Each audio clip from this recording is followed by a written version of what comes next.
This is Retro Sports Radio. Visit RetroSeasons.com for more sports history. The Boston Red Sox faced the Detroit Tigers for a Saturday afternoon game at Tiger Stadium on July 8, 1967. The Red Sox were led by the legendary Dick Williams in his first year as a manager. Boston entered the game with a 40-37 record. The Tigers were coached by Mayo Smith in his first year with the Tigers, having coached the Phillies and Reds in the mid-1950s before returning to baseball to manage a talented Tigers team that was on the rise. They entered the game in second place in the AL East with a 43-34 record. This is audio from the national TV broadcast featuring announcers Curt Gowdy, Pee Wee Reese, and Sandy Koufax.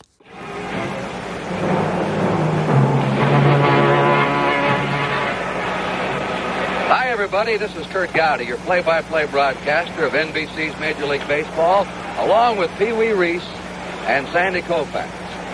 Today we're in Tiger Stadium as two contending teams in the American League collide here. While the Minnesota Twins and Chicago White Sox are playing over in Chicago, the Tigers and the Red Sox are going at it here.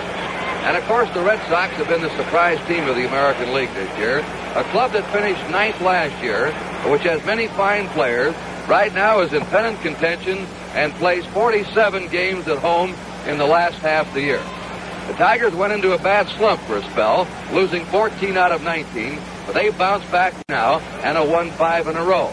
They defeated the Red Sox last night in 11 innings for their 5th victory in succession, but I believe Pee Wee Reese and Sandy Koufax will concur that the Red Sox, with 4 hitters in the top 10 of the league, came up with 3 runs to tie the ball game last night in the 9th inning, and that's the kind of club they are. You can't count them out with that hitting in any game. What do you think, Pee Wee? Well, Curt, I'd have to agree with you because the fans last night here, they had 25,000 of them. They did not leave this ballpark because they thought that this Boston club does have an explosive ball club, and they showed just that, but they lost another 1-1 ball game. I'm looking forward to seeing this Boston ball club because we haven't seen them this year. Sandy, about you? Well, I feel the same way, Pee Wee. They've got some fine players on the ball club like Yastrzemski and Petrocelli that I've never seen. I've never seen them play, and I'm looking forward to seeing it. I know I'm going to see some of them in the All-Star game, but I want to see them before that.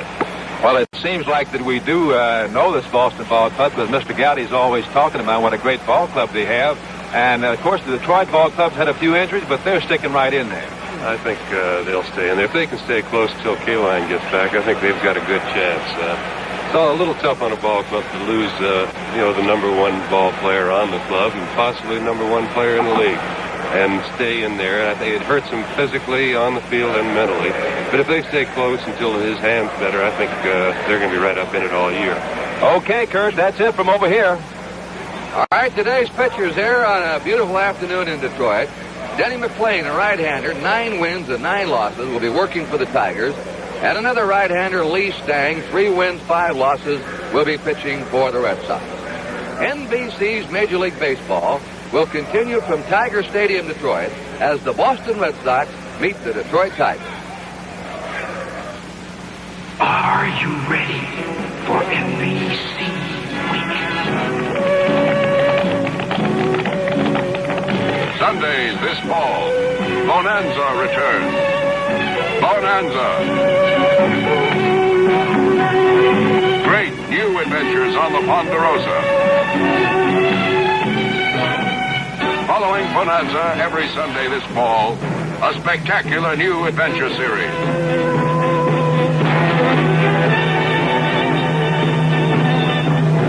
The High Chaparral.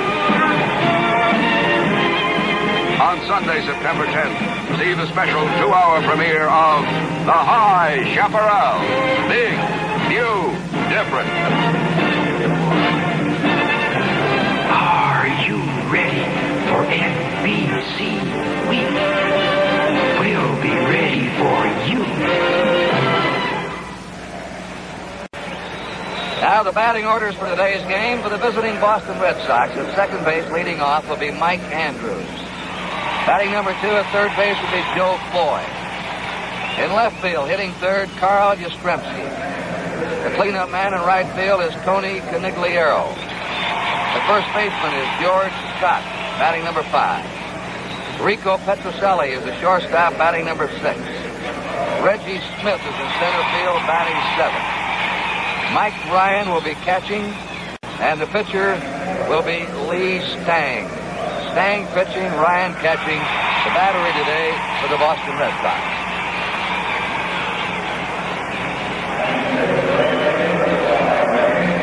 The Tigers will have Lenny Green in left field leading off. Gary Lumpy at third base batting number 2. Dick McAuliffe at second base hitting third. Norm Cash at first base batting cleanup.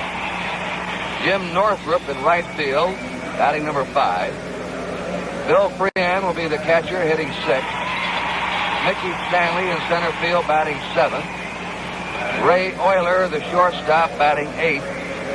And Denny McLain will be pitching today for the Tigers.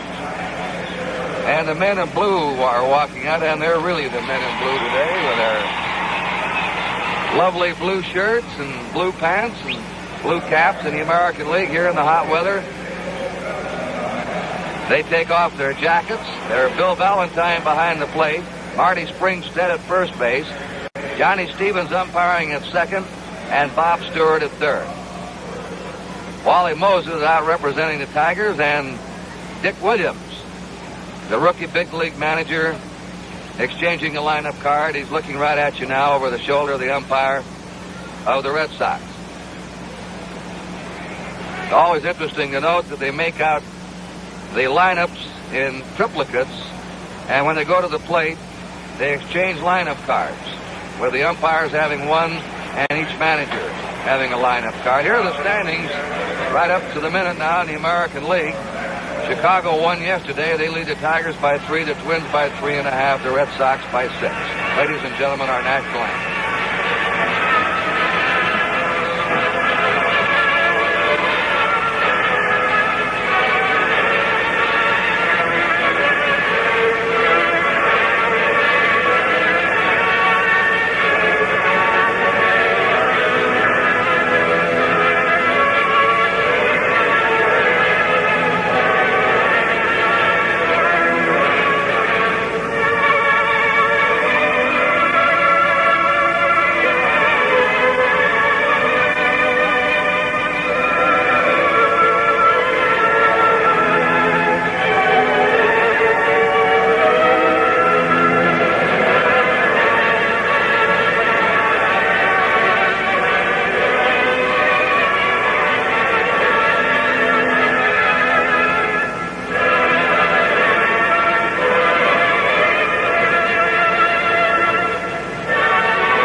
National League, the Cardinals won last night. They lead the Cubs now, who lost their 5th in a row to Houston by 2.5.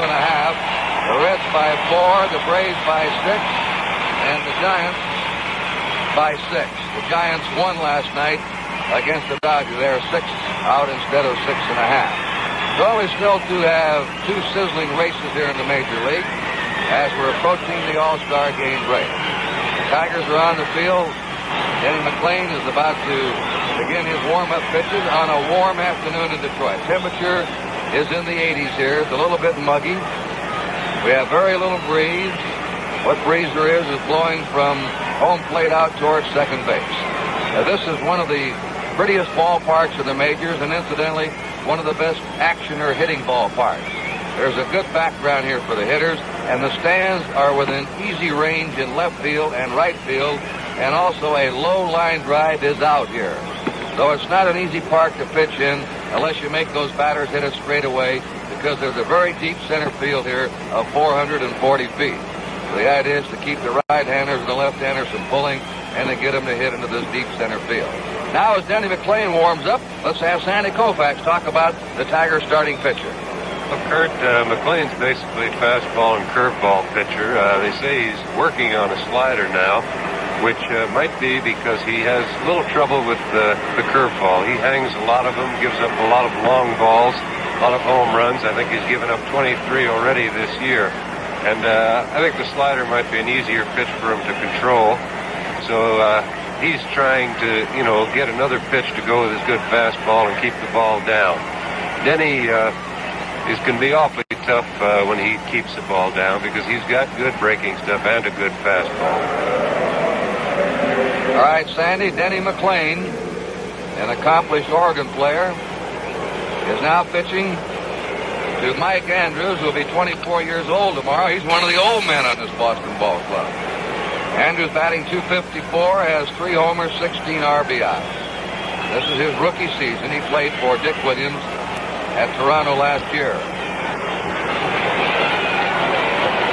He's a line drive type of hitter, an excellent bunter with a strike rate. He leads the American League in sacrifice bunts with 12, and he led the International League in sacrifice bunts last year. Andrews, boy, Yastrzemski for the Red Sox in the top of the first.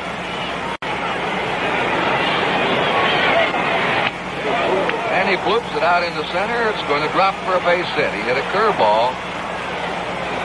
Picked up out there by Mickey Stanley. So there goes your no-hitter, the leadoff batter of the game single. Mike Andrews on first. And Joe Foy coming up, batting .231 with 12 homers, 28 runs batted in. Foy got off to a very slow start. He has now been hitting over .300, though, in his last 30 games. He's coming along.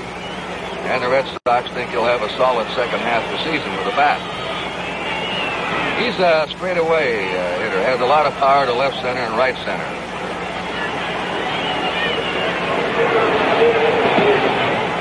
Lane Kersey with ball one. Yastrzemski will be on deck. These are two of the best batting ball clubs in the American League. The Red Sox lead the league in batting. And the Tigers and Red Sox are tied for the lead in home runs in the American League. They've each hit 78 homers. So when they get going with those bats, you have some action. And they both play in ballparks that favor the hitters, Fenway Park and Tiger Stadium. 1 ball, no strikes. Fastball is up high. It's 2-0. Boy is a New York boy. Born there, still lives there. Last time the Red Sox were in New York while they were playing the Yankees, his parents' home burned down. And he went out and helped his parents move. It was an eventful weekend for him, one that he'll never forget. Ball 3.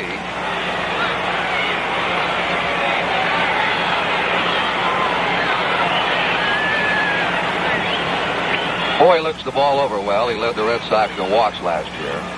Andrews at first. Nobody out, top of the first inning.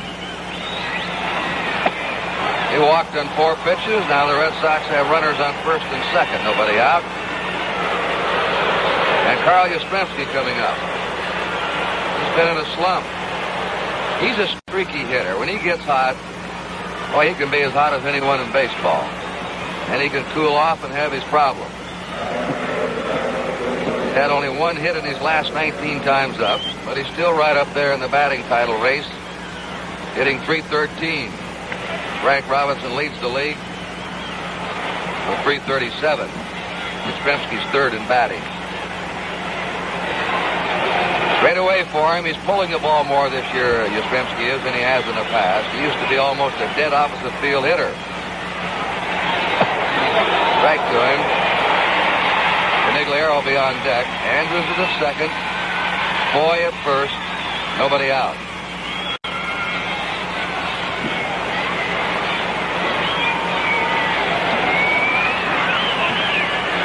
Yastrzemski's had 18 homers. He had 20 the entire season last year. He's knocked in 54 runs. A 1-strike delivery. There's a line shot. Cash has it. Goes to second. And back to first.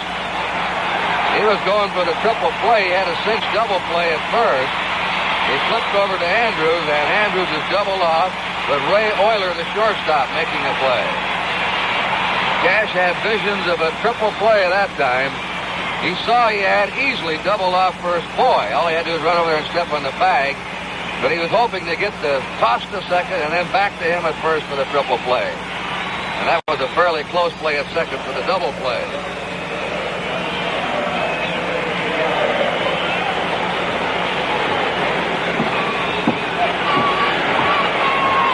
So quickly 2 down on a line drive, and here's Canigliaro up, and he's been the hottest batter for the Red Sox. He's He's hit 5 homers his last 9 games.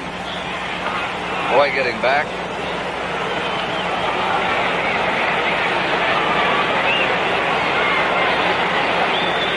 He has had also 30 runs batted in his last 26 games. In other words, he's been getting an RBI for every ball game.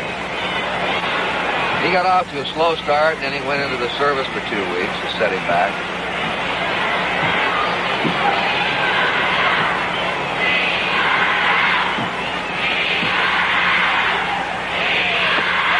Right, he's still a baby.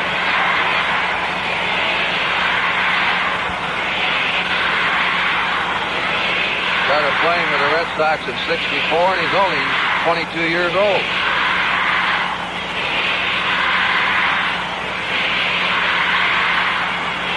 Boy at first, 2 down, no score. 1 ball, 1 strike.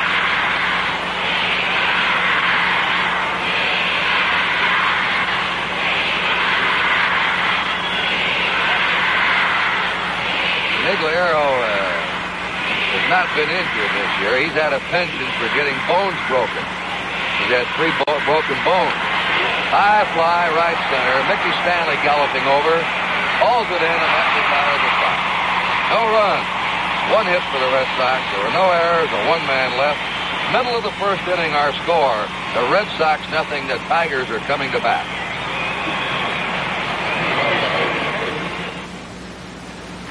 You're new in the Legion, eh? Yeah. Why did you join?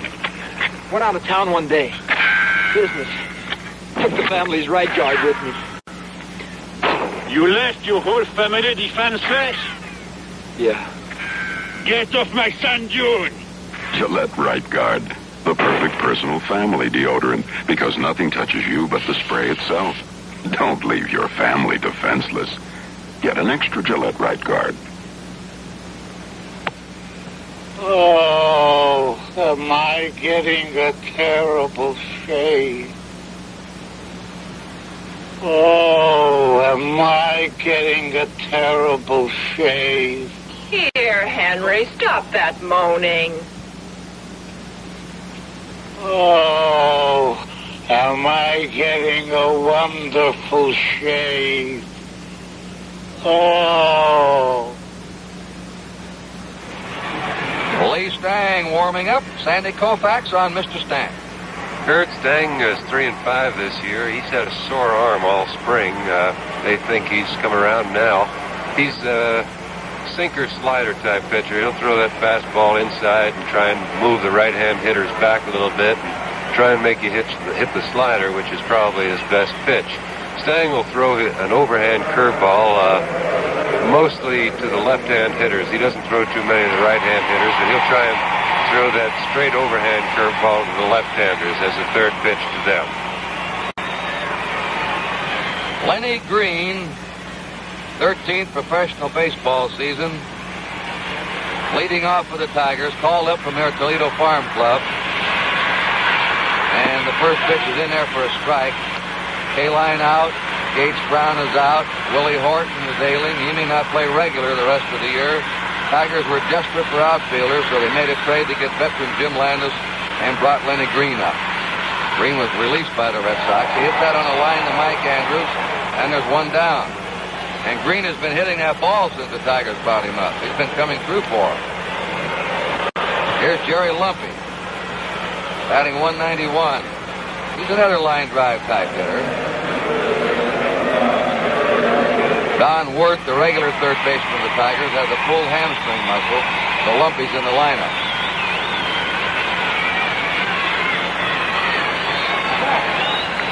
One out, nobody on.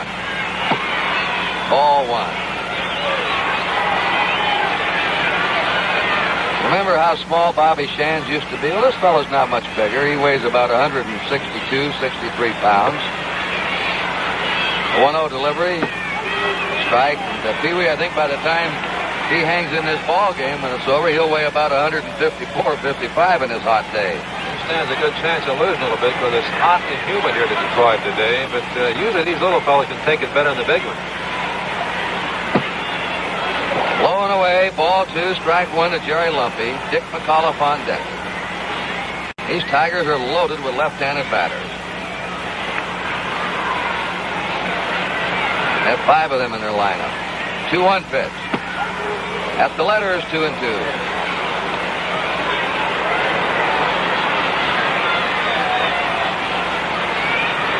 Stange's been with the Twins and the Indians. The 2-2 pitch. Now we go 3-2 to Jerry Lumpy.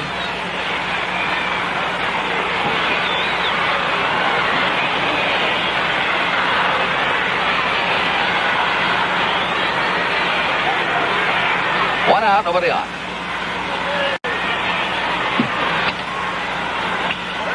Wraps it sharply to George Scott.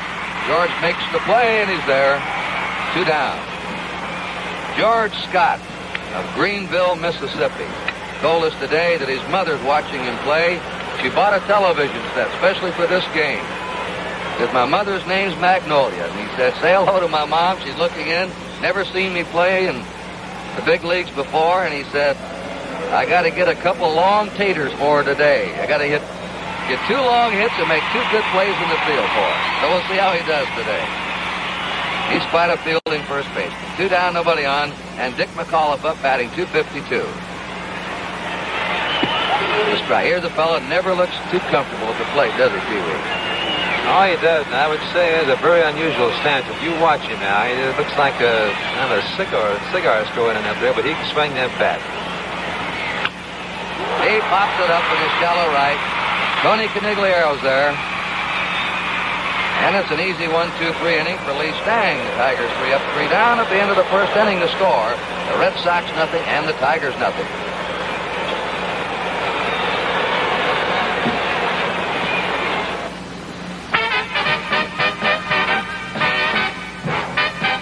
It's not how long you make it. It's how you make it long. Now Winston makes a super king with a taste that's Winston good. Yes, now Winston makes an extra long cigarette that tastes good, like only a Winston could, with an extra measure of the famous quality that has made Winston America's largest selling cigarette. Anyone can make a long cigarette, but just length alone won't give you the taste you're looking for. Remember, it's not how long you make it. It's how you make it long. pick up a pack of new Super King-size Winstons today. Tastes good. It should. It's Winston.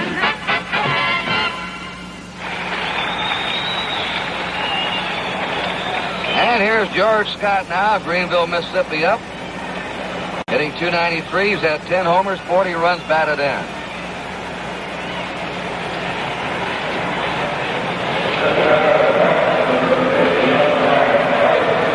When he gets a hold of one, he can ride it about as far as anybody in the game.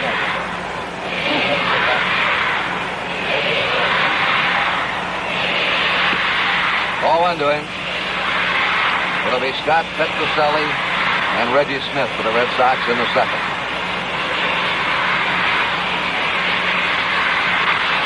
Little change-up. Backhanded by McLain. Tosses him out, and we have one down.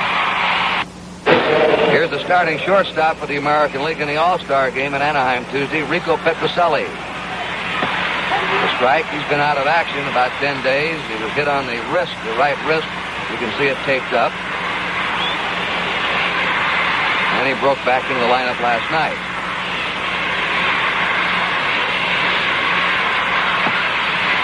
One ball, one strike. Petroselli batting .300. Has 8 homers, 33 RBIs. Red Sox have 4 of the top 10 batters in the American League. And he hits that on the line to shortstop. 2 down. Ray Oyler, who's been playing a mess of shortstop for the Tigers the last month. Reggie Smith coming up. Boy who led the International League in batting last year with a .320 average. He's off to a slow start, but he's starting to come around. He's a switch hitter, batting .216. He can run, too. He was drafted out of the Minnesota Twins organization by the Red Sox. Ball one.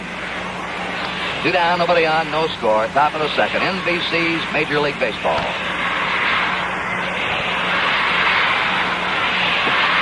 One and one to him.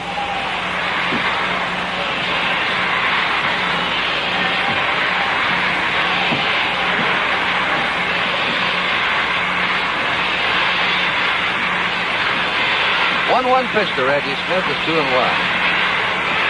Well, McLain has allowed 23 homers this year, 1 every 5 innings. Last year he gave up 42 homers, the most home runs given up by a pitcher in the major league. Well, he has that gopher ball problem. Bounding ball to Norm Cash. Does it on his own, and the Red Sox are 3 up, 3 down in the second. In the middle of the second inning, the score is the Red Sox nothing, the Tigers nothing.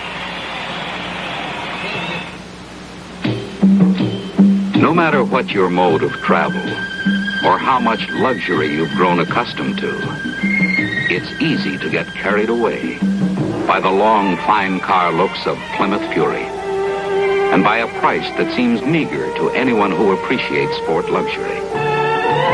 Fury's a distinctive car, everywhere. Big for the low-price field. Big on extra value features. And under the luxury, lightning.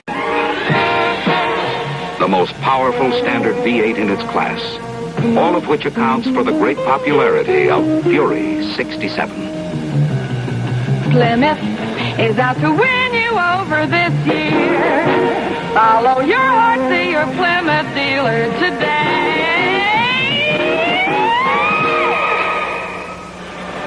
You didn't get last night's scores here in 11 innings. The Tigers beat the Red Sox 5-4. It was Cleveland 6, Washington 3, New York shut out Baltimore 3-0. The White Sox nipped Minnesota 2-1. The Angels took a doubleheader from the A's 7-2, 8-2. We'll give the National League scores a little bit later. Hey, those Angels have really got red hot the last month, Pee-wee. They certainly have, Kurt. They were 12 under 500 just not too long ago, and looked to me like Mr. Rigney, the manager, may be in a little trouble. But right now, he's brought that ball club along, and they're only 6 behind. They're 43-40. This ball club is ready to move. Glad to see it for Bill Rigney's sake. And we'll be out in Anaheim Tuesday. That's the home of the Angels for the annual All-Star Game, which will be seen on NBC television and heard on NBC radio. Sandy and I will be there to cover the game, and we're looking forward to having Buddy Blattner, the very fine broadcaster of the California Angels, working with us on both television and radio. Top man, Buddy. There's a high fly, center field, Reggie Smith calling for it, and Norm Cash flies out on the first pitch in the last of the second. The gray fox coming up, Jim Northrup. He's young, but he's starting to get those gray hairs. He gives some pitchers gray hairs, too. He's batting .276, 4 homers, 31 RBI. He'll spray the ball around. He hits with power to left center. He had the mumps a few weeks ago. 1 out, nobody on. Lee Stange's pitch is ball 1 to him. Bill Freehan is on deck.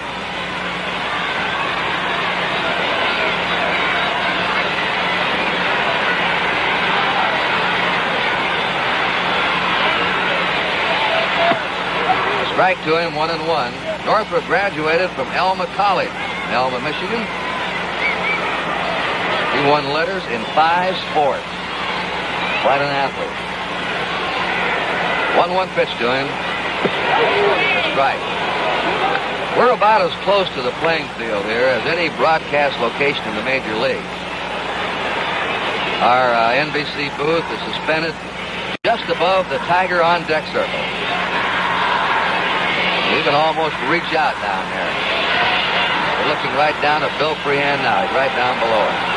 They're talking about that. You better watch these left-handed hitters, because we may get a little line drive in this booth, and I know that you'll be the person to jump up there and grab it. I'll be the first one under the table. That's right. For years here, I've worked here, Pee-wee, you've got to watch out. When these liners foul come up here, they really come up here. Strike 3 to Northrup, 2 down. Slow motion of Northrup swing.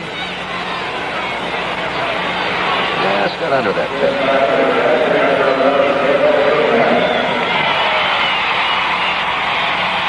2 down, nobody on, and Bill Freehan up. He'll be the starting catcher in the All-Star game for the American League. He's on his way to a record that is not too pleasant. Ball 1. He's been hit 12 times this year, and the Tiger record for being hit most times in the season by a pitcher is 17, held by Heine Manuche back in 1923. We have no score, last to the second. Ball 2. It looks like every time we show a slow motion shot of a batter, he always swings over the top of the ball. Wasn't a ball player one time that had his shoes built up because he kept swinging over the top of the ball?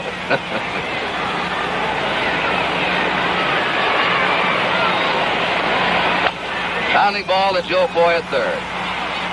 Fires across to Scott, and that's it. They're down 1-2-3 in the last of the second inning. So at the end of the second, the score, 0-0.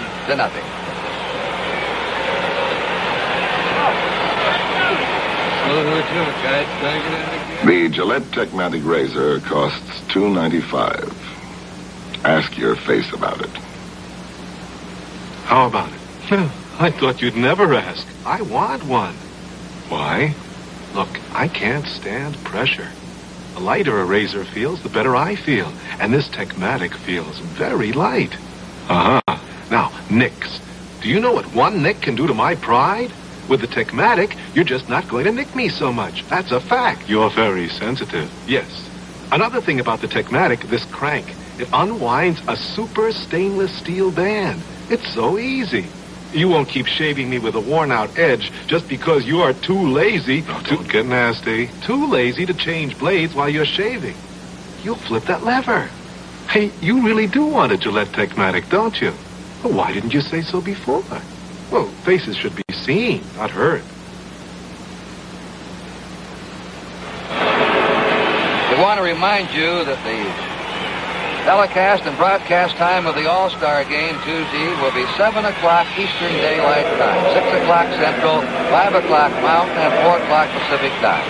Tuesday, July 11th, another NBC Sports exclusive. Mike Ryan from Haverhill, Massachusetts, leading off. He'll be followed by Lee Stange, and then to the top of the order for Mike Andrews. We have no score. The Red Sox have the only hit of the game. We're in the top of the third. Ball 1. Playing using a lot of slow stuff, mixing it up with his fastball so far.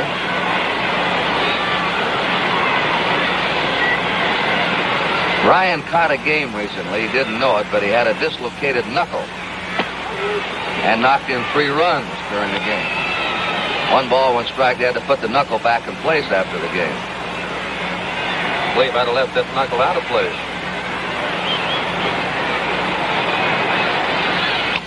Ground ball to third baseman Jerry Lumpy. It's flipped across, and we have 1 down.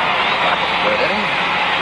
And the pitcher Lee Stange comes up. That reminds me, Pee Wee, in the 1950 All-Star Game in Chicago, you probably played in that game, Ted Williams crashed into the wall at Comiskey Park and fractured his elbow. And they had to operate on him a few days later, and they took about 3 or 4 inches of elbow bone out. And he stayed in that game and swung the bat and got a line drive single with a fractured elbow. Yes, I do remember it, and I was there. Of course, Williams, imagine he could hit right now. He hit 350 if they put him back in uniform. Ball 1. A lot of people wonder about Ted. What's he doing? Where he is? He makes his winter home in Isla Morada, Florida, and he's in Lakeville, Massachusetts right now. Has a boys' camp there on Cape Cod. And so he combines between the two. 1 ball, 1 strike. Did Ted Williams ever think about managing the Red Sox? I'm sure he could have had the job if he wanted it. He never wanted to manage. He said he would never want to manage and wanted no part of it. So they get another Williams. Right. 1 out, nobody on. 1 ball, 1 strike. Strike. Williams always said I might have had a little problems with the press. No. 1 ball, 2 strikes for Lee Stange. 1 out, nobody on. It's a ball, 2-2. The Twins and the White Sox are underway. No score at the end of the first inning. Merritt against John. Washington scoreless in their first inning. They're playing at Cleveland. It'll be Joe Coleman against Louis Tion.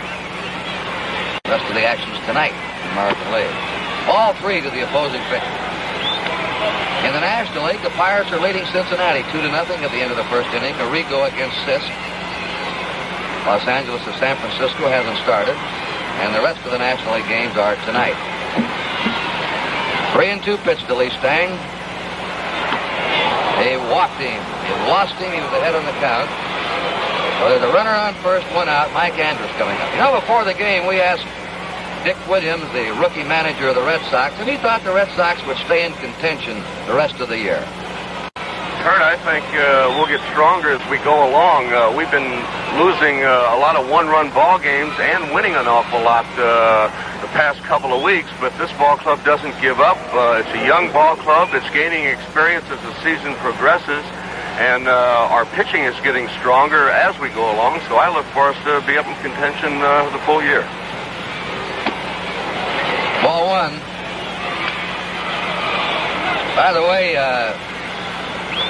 Dick's mother, Mrs. Hodel, the San Gabriel Valley in let's see, Arcadia, California, and Altadena.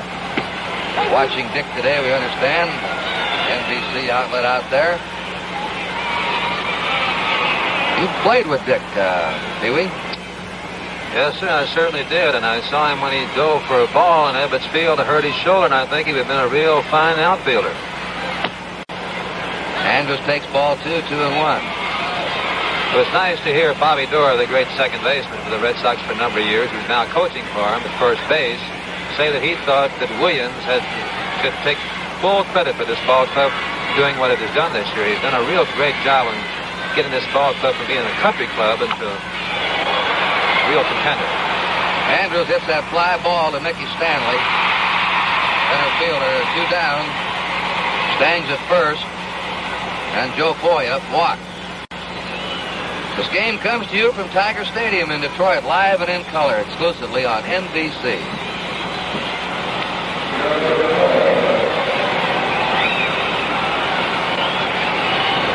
We have no score.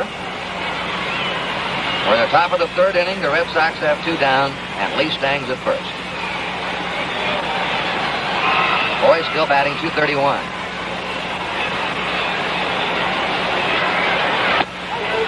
Strike. He cocked that bat high up there, doesn't he?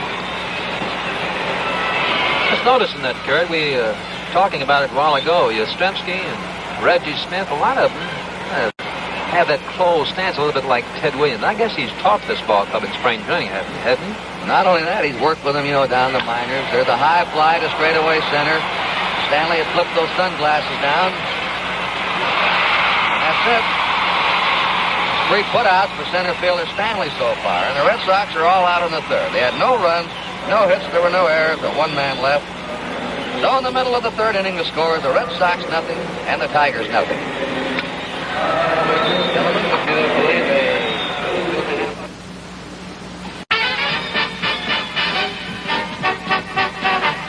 Now Winston makes a super king, a Winston super king. Did you say Winston makes a super king-size Winston? Yes, Winston makes a super king with a taste that's Winston good. It's not how long you make it. It's how you make it long. So try a Winston Super King. Anyone can make a long cigarette.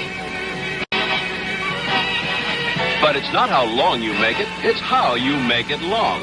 And only Winston can give you an extra measure of the famous quality that has made Winston America's largest selling cigarette. Pick up a tall gold and red pack of new Super King-size Winstons today. Tastes good. It should. It's Winston. The Tigers' bottom of the order coming up in the last of the third inning. Stanley, Euler, and McLain facing Lee Stange.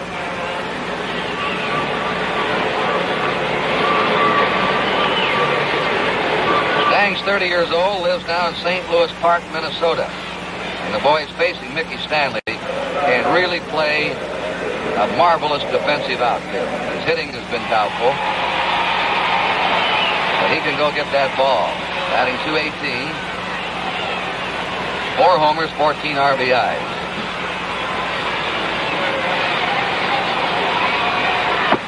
Ball 1. Stange attended Drake University, played baseball, basketball, and football there. This is his 11th pro season. He came to the Red Sox last year along with Don McMahon in the trade for Dick Raddatz. In fact, the Indians have given the Red Sox 2 starters, Stange and Gary Bell. And they needed some pitching. And they suddenly have come up with the best pitching staff they've had in a long time. They're about 3rd or 4th in the league now in team pitching.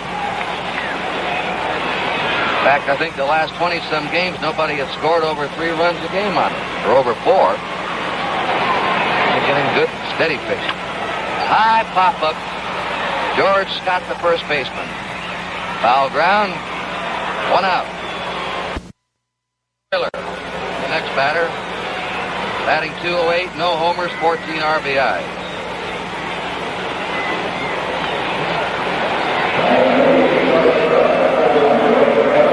McLain, the pitcher, will be up next.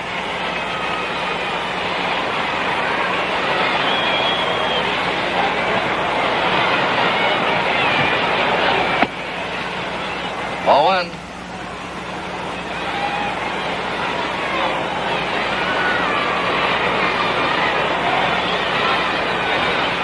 One out, nobody on.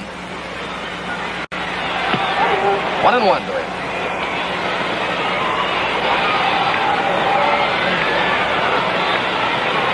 Stange's lifetime record against the Tigers is 5 wins, 6 losses. 2-1 to Ray Oyler. Oyler.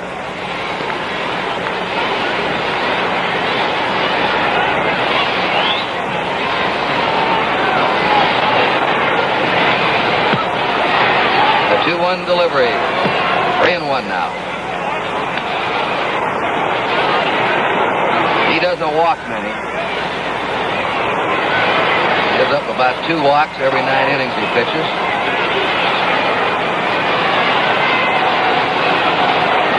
Right now he's behind 3-1 to Ray Oyler. 3-2.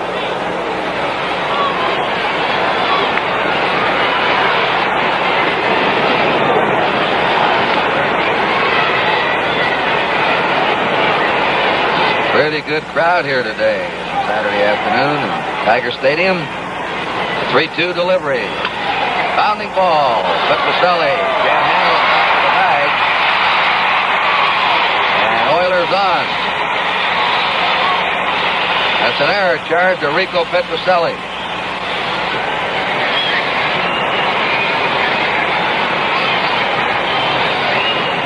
Let's have old shortstop Reese analyze this one for you. Well, you can take a look. He didn't get a short hop. He got about a 3/4 hop, and that's the toughest play you can get from a shortstop. And Rico couldn't find the handle. I'll say one thing about this, Kurt. This young shortstop you've been telling me about, he can hit that curveball. If he can hit the curveball, he's going to be a good hitter.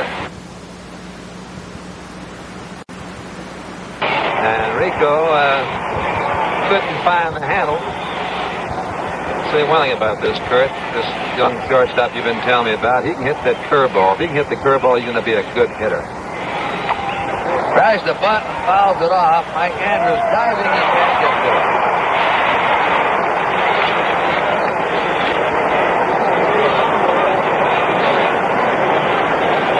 He sprinkles elbow.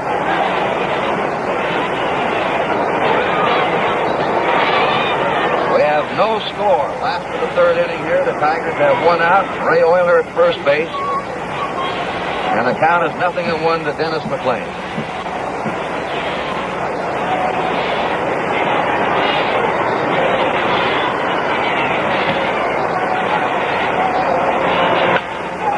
There's a base hit to right field. They're stopping a runner at second as Canigliaro picks into Petrocelli. Dennis McLain, the pitcher, gets the first hit for the Tigers. Runners on first and second, and Lenny Green coming up. He was batting .068. He'll be talking about that one for a month.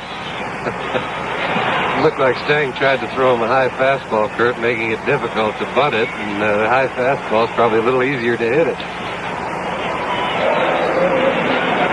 So the Detroit Tigers have a threat going now in the last of the third with one down, runners on first and second.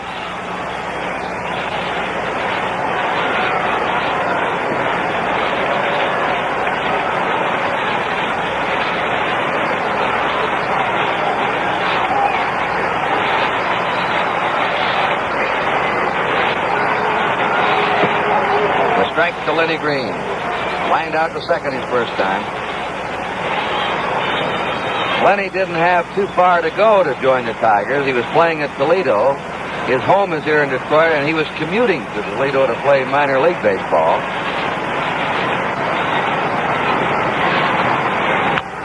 There's a blooper to left. It's a base hit. Coming in to score is Euler. Yastrzemski's throw comes through, and it's not in time. Holding at second base is McLain. Lenny Green really filling the bill for the injured Gates Brown and Willie Horton. Done quite a job since they brought him up.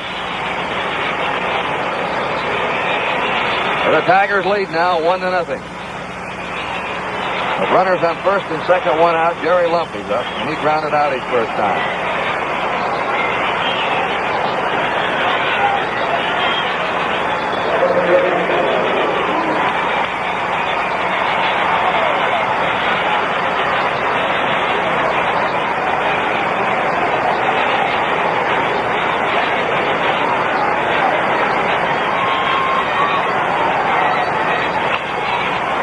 Back, strike one.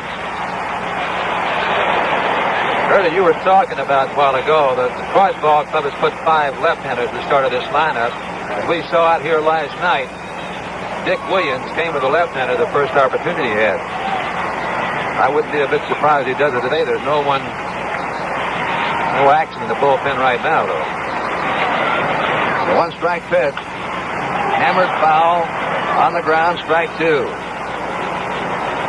Now, Williams is moaning today. I wish I had a couple left-handed starters to throw at these fellas in this ballpark. The Red Sox, this Mel Parnell retired, though, have always had trouble coming up with a left-handed starting pitcher. Of course, the ballpark's against the left-hander there in Boston, but they've never been able to get any left-handers on their staff. Good starters. And you need them against clubs here like the Tigers and the White Sox. The Yankees had Barron and all those fellas. 1 ball, 2 strikes. Do you think the Red Sox maybe sometime built their ball club around their home park in Boston? I believe most of the time. I think most clubs do, though, don't they, Feely? Do I have to answer that? I mean, you play after games there, you should take advantage of the geography. 1 ball, 2 strikes. Yankees always look for those left-handed pull hitters. The Dodgers, when they moved to L.A., they wanted speed and pitching out there, didn't they, Sandy? Yes, they did, Kurt. And the Yankees always had pretty good left-handed pitching. Right. Tigers like the left-handed pull hitters here. It's only 325 down the line. You know, the first thing that came in my mind was that the old Dodgers, of course, you can always talk about because playing with them for so long. We had 8 or 7 right-handed hitters, and we had a right field fence about 290.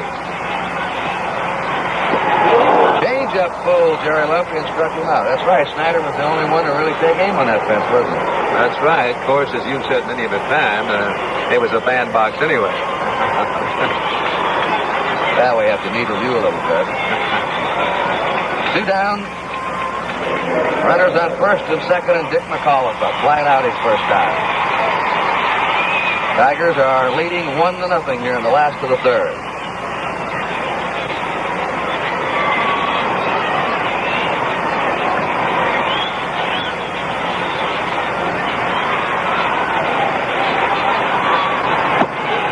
Ball 1, McAuliffe.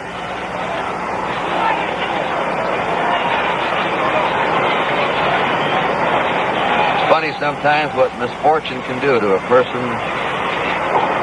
an organization, or an athletic team. And misfortune right now seems to sort of spur the Tigers on. Strike. They have won 5 in a row, 7 of their last 9 without Kaline and Willie Horton and Gates Brown in the lineup. Boys all knew they all had to bear down harder to make up for their absence.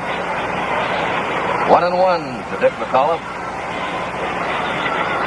McLain's at second. Lenny Green's at first. Curveball missing. 2-1.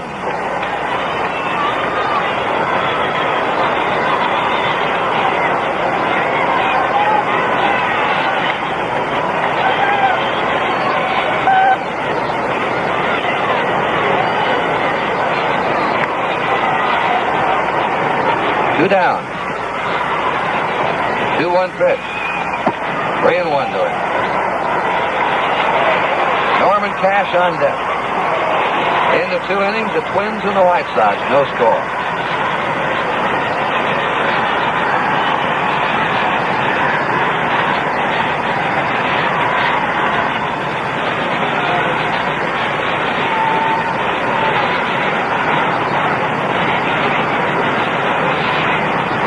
Delivery. He pops it up outside of first base. George Scott waiting for that one to come down. And so Stange gets out of the jam. In the third, the Tigers had 1 run, 2 hits, 1 Red Sox error, and 2 men left. At the end of the third inning, the score is the Tigers 1 and the Red Sox nothing.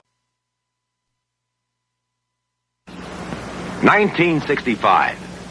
Remember the Indianapolis 500? Rookie Jimmy Clark won in record time. The entire Northeast went dark in history's biggest blackout. Women discovered the miniskirt.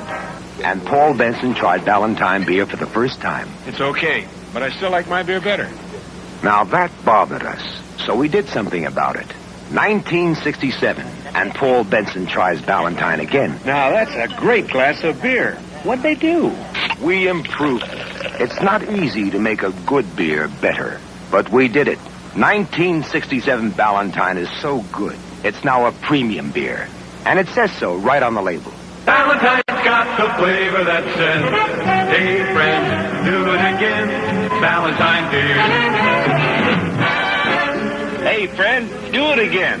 Ballantine beer. Ballantine premium beer.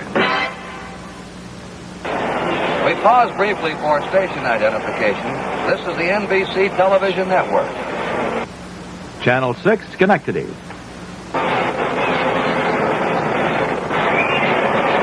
Kurt Gowdy, Pee Wee Reese, Sandy Koufax with you again from Tiger Stadium. As we're going to the 4th inning, Yastrzemski, Canigliaro, and Scott up for the Red Sox. There's Carl Yastrzemski. Won a batting title 3 years ago. Before the game, we asked him his chances of winning another American League batting championship. Well, Kurt, I don't want to predict anything. Right now, I'm down about 315, 314, somewhere in that area. Plus, you have Tony Oliva coming on strong, hitting the ball well. Expect him to improve. And then also you have Kaline and Robinson. It's a tough thing to say. You just go out and put out 100% every day, and let's see what happens. I want a pennant. Well, they all want a pennant in Boston. They want one here in Detroit, too. They haven't had them for a long time. Carl lined into a double play his first time. Oh, when we have a wire here from Winter Haven, Florida. That's the spring training base of the Red Sox. Winter Haven, Florida, very proud of the fine record of the team, offers heartiest congratulations. There's a line drive in the gap in right center. That ball is going back to the wall. Yastrzemski's going in a second, and he has a stand-up double. He's led the American League in doubles 3 of the last 4 years. Telegram was signed George Martin, Jr., President, Winter Haven Chamber of Commerce. Thank you. Tony Canigliaro flied out to center field his first time. That was Yastrzemski's 16th double of the year.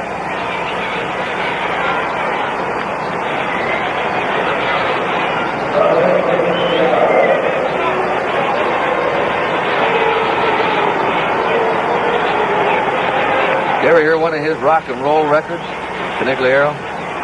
No, I haven't heard. Pretty good rock singer.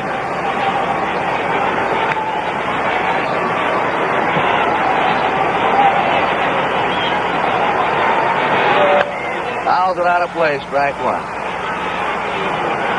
Last winter, Tony, he'd never been much of it. There's Yastrzemski a second, a hunter, a fisherman, and a friend of his, a pilot with one of the airlines, talked him into going over to Africa on a safari. Tony said it cost me $5,000, but it was worth it. He had the time of his life, went on a 6-week safari. 1 ball, 1 strike. Must be single, isn't it? He is.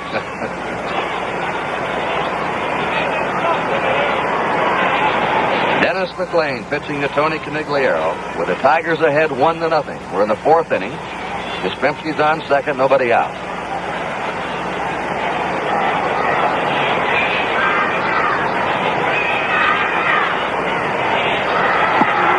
Slow ball, a little bit high, 2-1.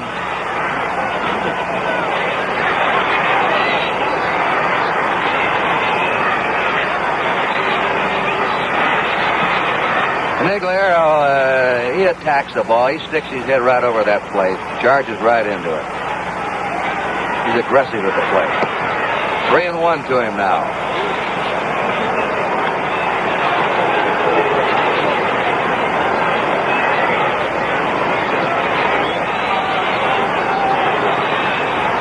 Yastrzemski getting his lead.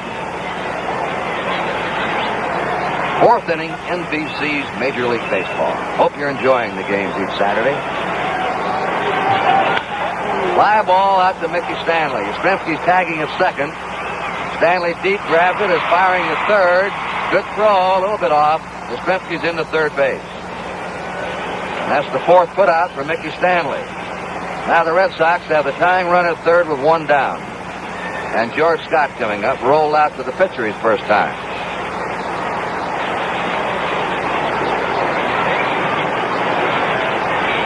Now McLain's doing one thing, Pee Wee. He's making those batters hit that ball straight away for the most part. Yes, he is, Kurt. And I was thinking then with the count 3-1 on Canigliaro. He's been hot lately. I didn't think they would get him too good of a pitch to hit. Of course, that was not a bad pitch. He's a curveball out away from him. Kind of fooled him a little bit. Of course, George Scott is no soft touch. They're appealing at second base. And the second base umpire, Stephen yelled over to the first base umpire who had called the play. The second base umpire was going out to watch the play in center field, so Springstead had been covering, watching the runner tag at second, the strike. And they said Yastrzemski tagged all right, went on to third, didn't leave too soon. 1 strike to George Scott.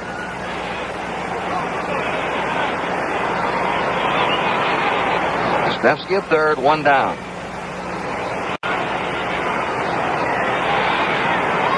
Scott hitting .292.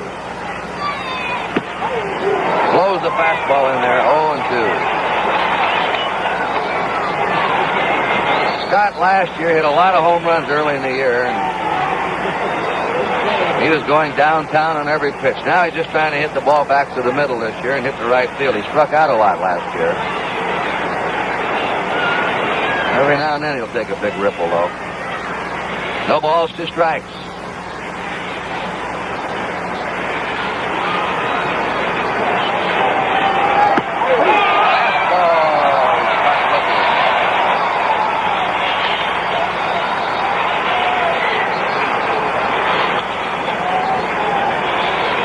That hurts, Kurt. You got a man on third and less than 2 out, and you don't get a piece of the ball, he's got no chance. Sandy, I would say he did a pretty good job of pitching, too. He just got through curving Canigliaro 2 or 3 times there, and Scott may have been looking for a curveball. He threw him 2 fastballs, and I guess he was still waiting for that curveball. He threw him 3 fastballs. He took all 3 of them. And Petroselli takes ball 1. 2 down, Yastrzemski at third. Yastrzemski led off this inning with a double. The Tigers are ahead 1-0. 4th inning.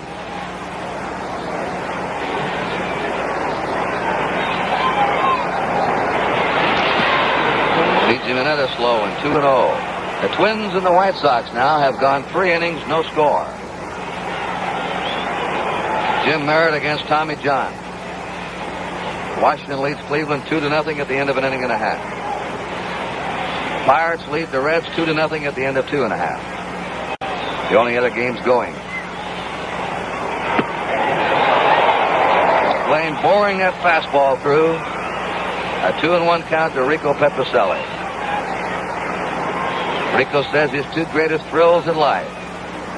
He had twin boys here a few weeks ago and then being picked for the All-Star team.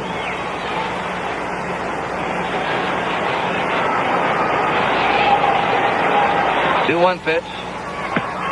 That one just missed. 3-1 to Petrocelli.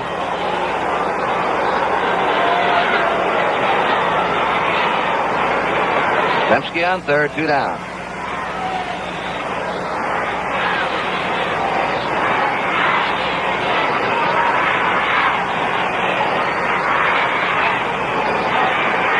Three-one delivery. 3-2.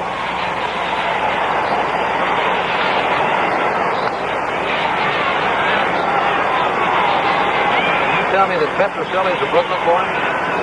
Right, he used to go out and he was telling me today, he said, Pee Wee used to be one of my heroes when I was a little boy. He used to go out and watch you fellas play all the time. He's a Brooklyn boy. Kurt, Pee Wee was one of my heroes when I was a little boy. Me too. 3-2 pitch, ball 4. Runners on first and third, 2 down. Reggie Smith coming up. The Tigers have 1 run, 2 hits. The Red Sox have no runs, 2 hits.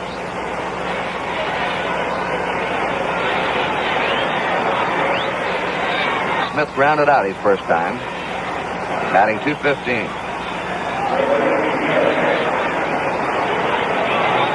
Smith began as a shortstop, went to third base. He has one of the most powerful throwing arms you'll ever want to see.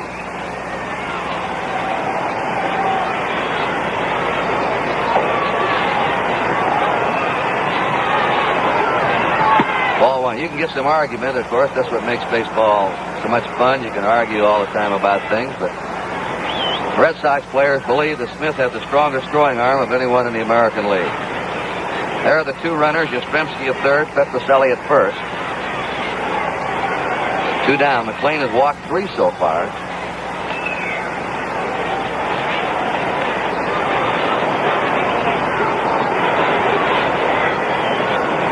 And McLain will be pitching 1-0 to Reggie Smith. Now it's 2-0.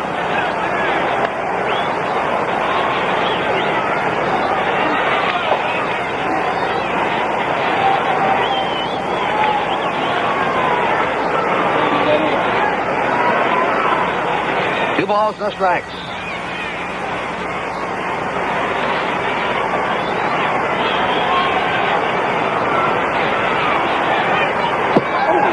Just a little bit off to him that time, 2-1. The Red Sox have lost something. Their last 9 losses have been by 1 run. 9 one-run losses. Last 12 losses have been by 1 run. The 10. Got to be 10. The 2-1 pitch. Fly ball to the opposite field. Lenny Green's waiting for it. And that's all for the Red Sox in the 4th. No runs, 1 hit. There were no errors, 2 left. The middle of the 4th inning, the score, the Tigers 1 and the Red Sox 0. Whatever you're now driving, even if it's your pride and joy, your spirits will soar when you get one over to Barracuda. The all-new Plymouth sports car that's as wild as a European GT. This Formula S version is the wildest, with a standard 273 cubic inch V8 for an optional 383. Vinyl pleated snug fitting buckets, console shift, and instruments ready to rally. An interior that could only have been designed by motion experts. There's no seeing it without trying it, because Barracuda is the sports car you can easily afford. Plymouth is out to win you over over this year. Follow your heart to your Plymouth dealer today. Barracuda, so wild it's created a following all its own. Tomorrow night, the Saint goes to jail in a daring attempt to trap a ring of prison escape artists. Roger Moore portrays the legendary Simon Templar. Tomorrow night at 10, 9 Central Time, right here on NBC.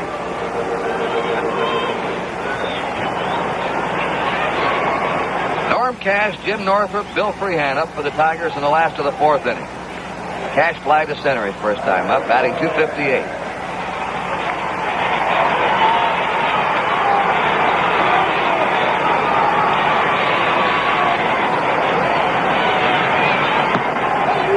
Right, you know, you look at Cash, you wouldn't think so. He's quite a football player. San Angelo, Texas Junior College. He was drafted by the Chicago Bears one time. There's a ground ball out to Mike Andrews. One down. Cash out, Andrews to Scott. Jim Northrup struck out his first time.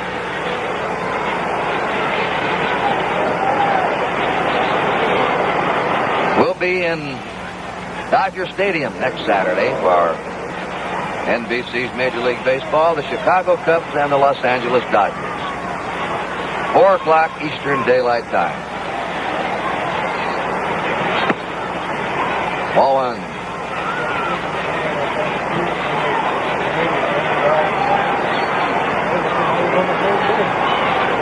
Tigers 1, the Red Sox nothing, last of the fourth. Sharp ground ball down to Scott. Flips to Stang covering, 2 down. And Bill Freehan coming up now, grounded out his first time.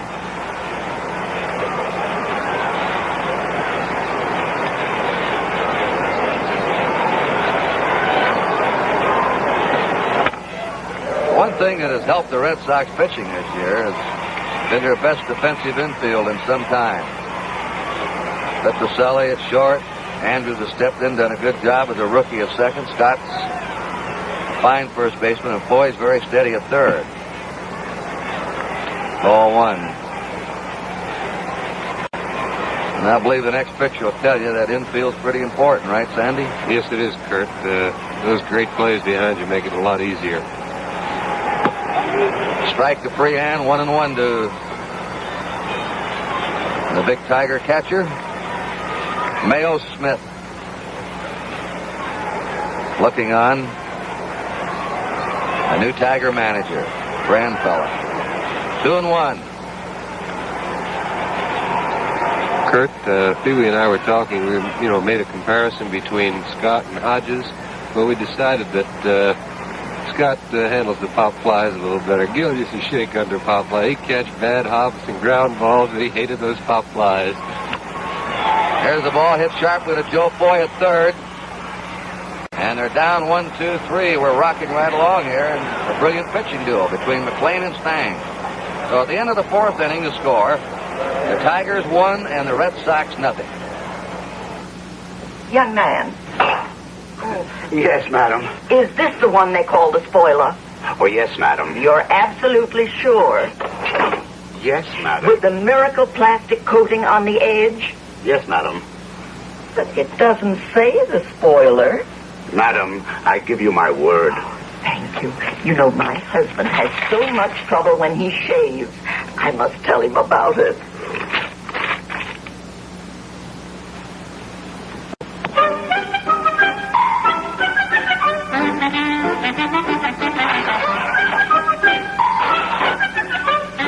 When you drop your razor, it's like dropping your watch. It gets knocked out of alignment. The blade doesn't sit just right. You don't know why, but you get nicked. So if you've ever dropped your razor hard, you may need a new one. Nothing lasts forever. Not even a Gillette razor. We'll be in Dodger Stadium as the surprising Cubs and the Dodgers play next Saturday. Ron Santo, Billy Williams, Ernie Banks, the Cub team, and the ever-lovable Leo DeRocher face the Dodgers. The folks in Chicago and Los Angeles will see the game between Houston and San Francisco. It's a late game. starting 4 o'clock Eastern Daylight Time, exclusively on NBC. And moving in now to take over our play-by-play, another NBC exclusive, Mr. Pee Wee Reese. Thank you, Mr. Gowdy. Mike Ryan's the first hitter, batting .234. It's been all pitching, with Dennis McLain giving up 2 hits and Lee Stange giving up 2 hits. For the score, Detroit 1, the Red Sox nothing. The ever-lovable Leo DeRoche. I thought you were going to bring me back in and say the ever-lovable Pee Wee Reese. Curveball.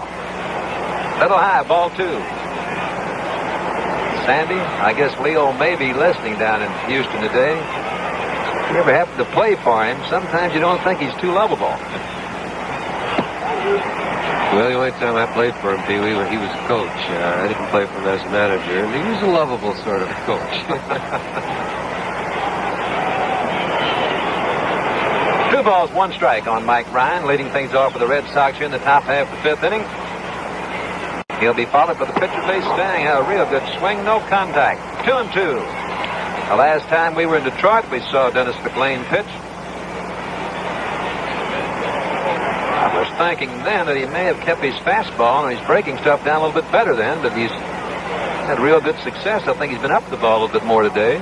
He's gotten the breaking ball up a lot, but it's been taken. A lot of times you'll see that ball hit. You never get to see if the breaking ball is up or not because it gets hit first. But Red Sox have taken a lot of high curveballs today. This fellow sitting behind the plate, Bill Freehan, has something to do with what that pitcher throws, I'm sure. He did a great job on George Scott a while ago, throwing him 3 straight fastballs. Change up in a dandy.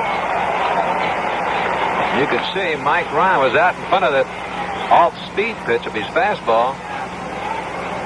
2-2 pitch. He's made good use of it today, Pee Wee. He's gotten quite a few hitters on changeups, and last time we were here, he didn't throw that many. Maybe 1 or 2 during the ball game. He's probably thrown 10 or 12 of them already in the 4 innings. Lee Stange walked his only time up today.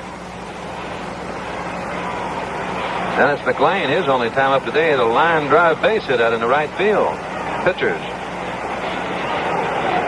I like an eagle by Mr. Stange. And a good hitter, McLain.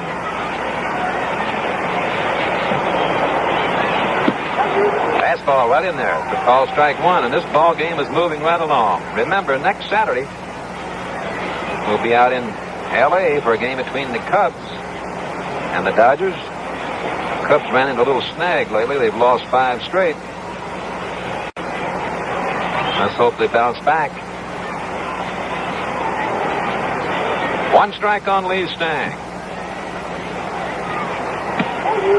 In there for a call strike 2. And McLain said, "I'll not walk you this time."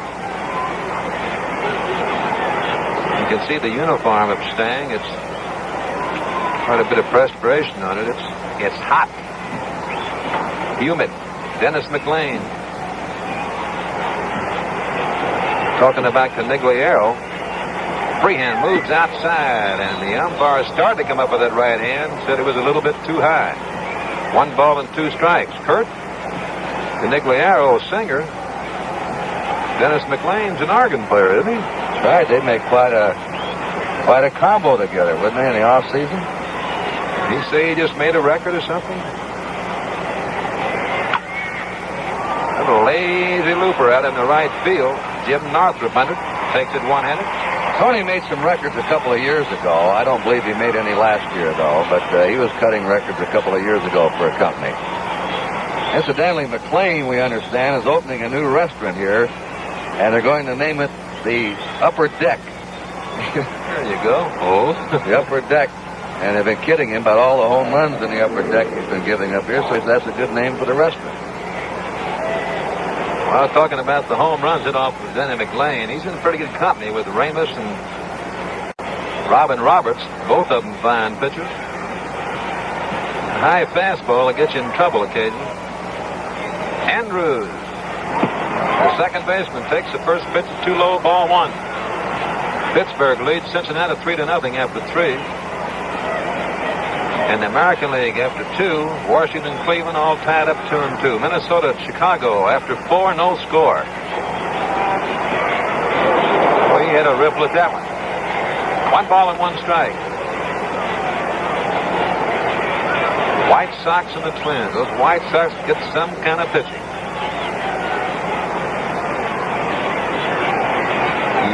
They're never out of a ball game. The White Sox I'm talking about. Curveball. Outside. 2 balls, 1 strike. On Andrews, who used to be a shortstop. Moved him to second base, and Dick Williams said that's the spot. He looks better there than he did at shortstop. Ball hit right back through the middle. McAuliffe up with the ball, flips the ball over to Cash, and that's all for Andrews, and that's all for the Red Sox in the top half of the 5th inning. No runs, no hits, no errors, and no one left on base. So after 4.5 innings of play, it's Detroit 1, the Red Sox nothing. 13-3-1. 13-3-1. 12-5-8. Hey, Chuck, look at this. Well, hello there, little fella. I wonder who he belongs to. I don't know, there's a house up there. Ready for a real smoke? Have a Camel? Have a Camel. Camel's real taste satisfies longer. Have a real cigarette. Have a Camel. Now there's a new Camel cigarette. New Camel filters. With a smooth, easygoing taste. Oh! The puppy's gone. Where'd he go? Here, puppy. Here, puppy. Let's look outside. Come on. Here, Bob!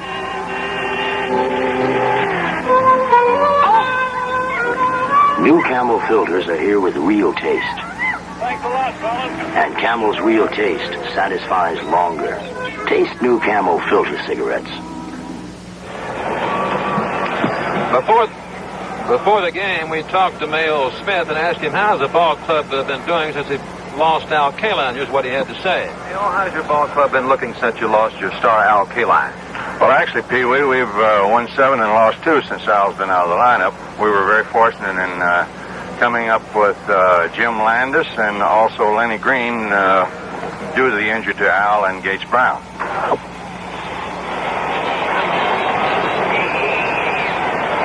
The first hitter for the Tigers, Mickey Stanley, the center fielder. Having a little trouble with that bat, but he can go get that ball with the best of them. Lee Stange, first pitch to him is outside, ball 1. For a big fella, he can run. Has 5 stolen bases, has not been thrown out. Batting .217, 4 home runs. Ball hit out into right field. Panigliaro right there and takes it for out number 1. Not too much action in this ball game. It's been mostly pitching. As Stange and McLain have taken over. Euler, the shortstop, batting .207. Saw this youngster last night. He made 2 or 3 some kind of plays. Can play a lot of shortstop. Ball hit off the end of his bat. Andrews up with the ball, flips the ball over to Scott. So it's 2 up and 2 down here in the bottom half of the 5th inning. As the Red Sox whip that ball around the infield. They have lost 3 straight. The Tigers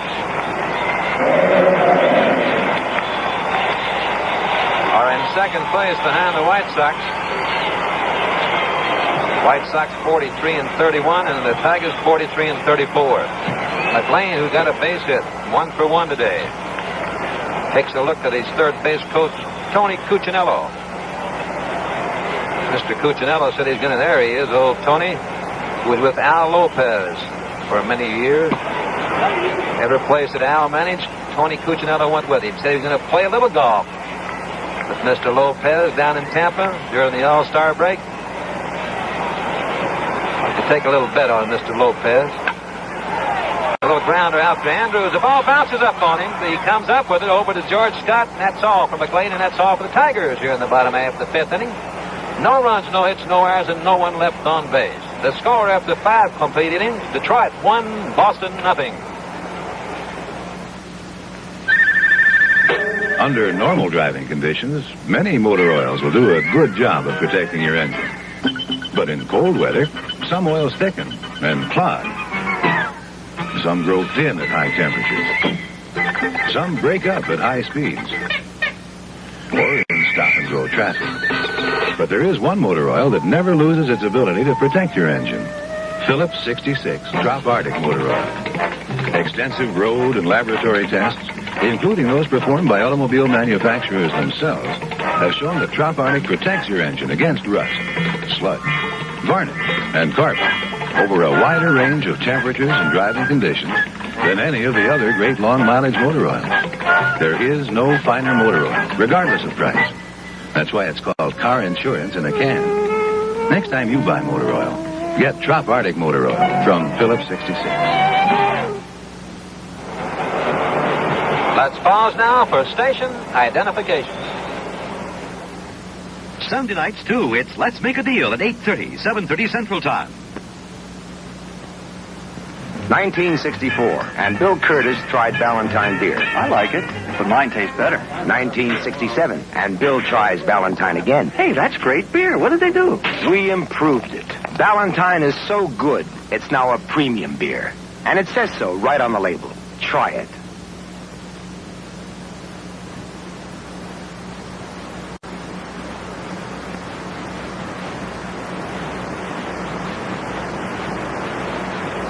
Kim Novak and Frederick March meet in the middle of the night tonight at 11:15 here on Channel 6. Will be the first hitter. Batting .230, has 12 home runs. Hit .321 during the month of June.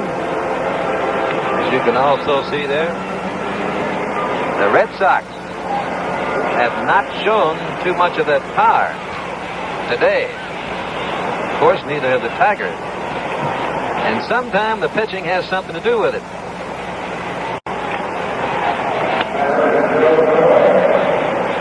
Kurt, you have some scores? Later score over in Chicago, Pee Wee. The Twins and the White Sox, no score at the end of 5. Merritt against Tommy John. They're in the 6th inning now at Comiskey Park. All righty. Joe Foy will be followed by Carl Yastrzemski. The high fly out into center field should be no trouble for Mickey Stanley. And takes it for out number 1. As both clubs are jumping on that first pitch. Yastrzemski wants to have the umpire to take a look at the ball, as Mr. Ballantine does. Mickey Stanley out in center field had a busy day. He's at 5 putouts. Yastrzemski batting .314. He lined a double in right center his last time up, but failed to score. You can see this is kind of a closed stance. You'll get those hands high in the air. Comes down on the pitch. Fastball in there for call strike.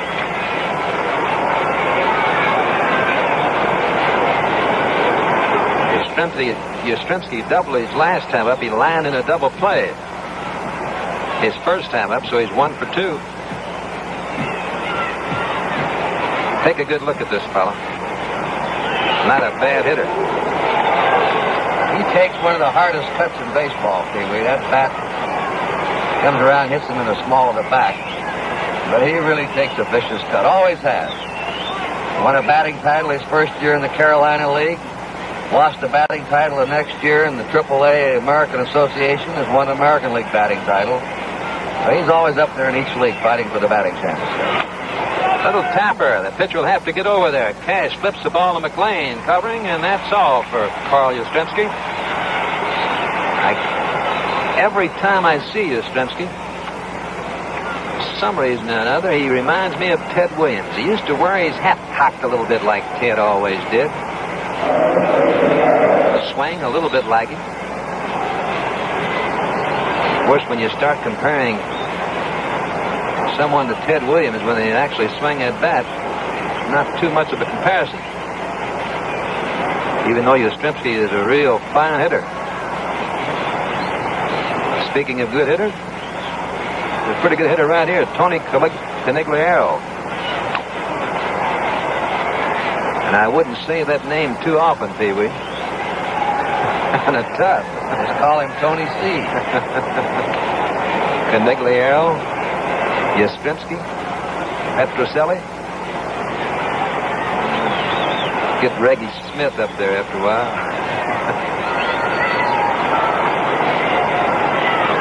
Tony crowds at plate. See what freehand does here. Keeping that target low a little bit out in front of that good changeup of McLain. It's 2 away, 2 strikes on Conigliaro. We're in the top half of the 6th inning here at Tiger Stadium in Detroit. And the Tigers scored 1 in the bottom half of the 3rd inning. Boston has failed to score. A wide stance by Tony. And he crowds the plate. Curveball, outside. 1 ball and 2 strikes. He's a younger brother that's a pretty good ball player. Right, his brother Billy's in the service now, but he's also a coming star.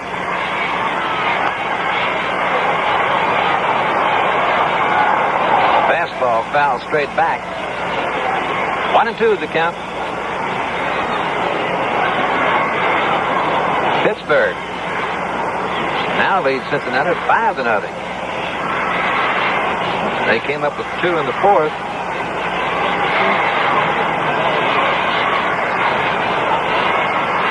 The 1-2 pitch. What happens to a changeup when it gets a little high like that, Sandy? What's the pitcher do? I think a lot of times, Steely, you didn't really want to throw it.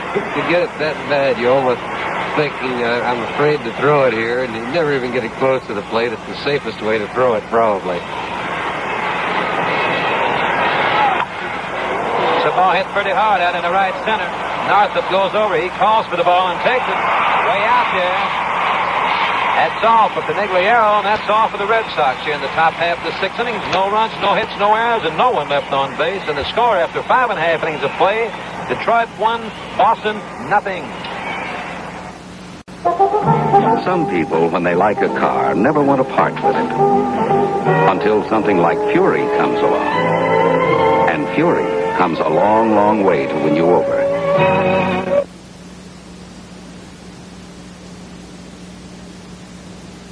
Instrument illumination. A handsome luxury interior.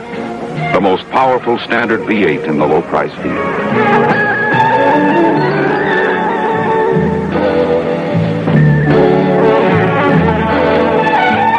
A long, fine car look that isn't just a stretch of the imagination. Plymouth is out to win you over this year.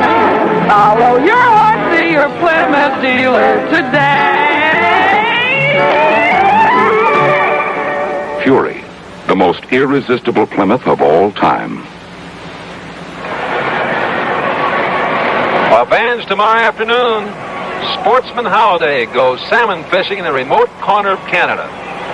Join us for Sportsman Holiday tomorrow and every Sunday at 5:30, 4:30 Central Time on most of these NB stations. Who do you think's going to be the host? The old sportsman himself, the old fly fisherman, Kurt Gowdy. Kind of a show is this, Kurt? Pretty good? Good show. I'm sure it is. Lenny Green, who used to be with the Red Sox, doing a real fine job, as you heard Mayo Smith say. The best thing he did was to bring up Lenny Green and get Jim Lannis when Al Kaline got hurt. Great job of this fellow. 1 ball and 1 strike on Lenny.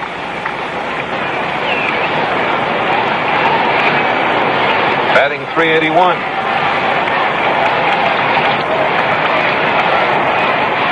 Hits the ball to all field. That pitch was too low.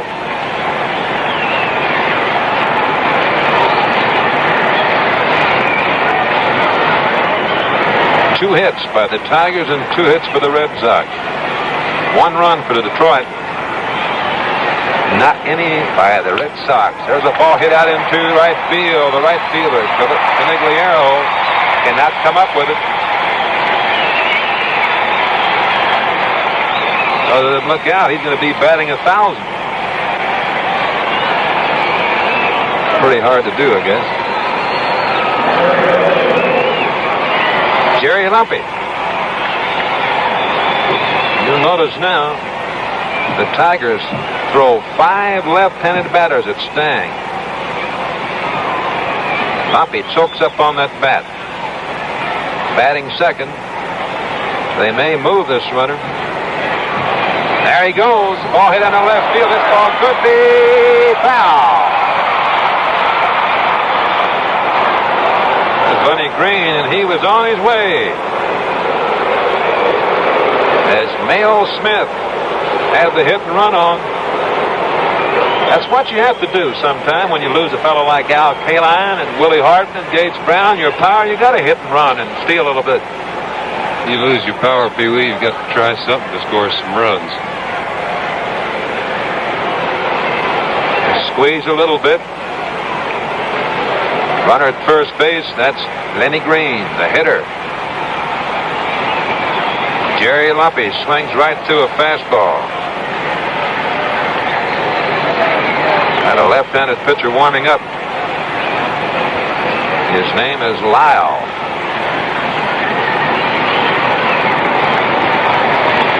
A good shot right there. You get a chance to see the base runner and the hitter.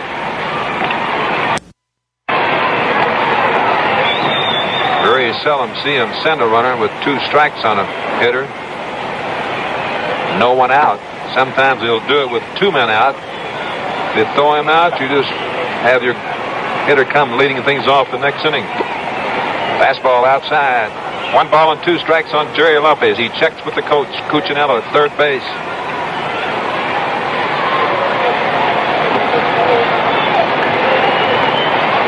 Fellow first came up with the Yankees,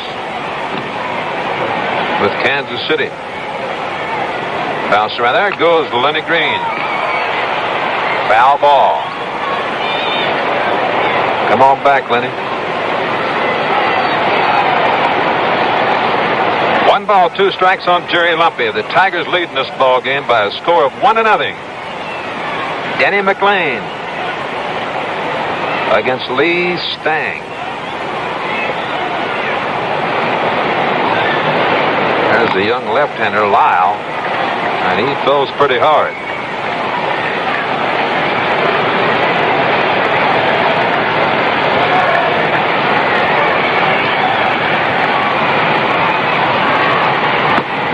Fastball outside. 2-2. Al Lyle, they call him Sparky. 2-2's the count on Jerry Lumpy. Watch the base runner. He didn't go. It's too low. 3-2.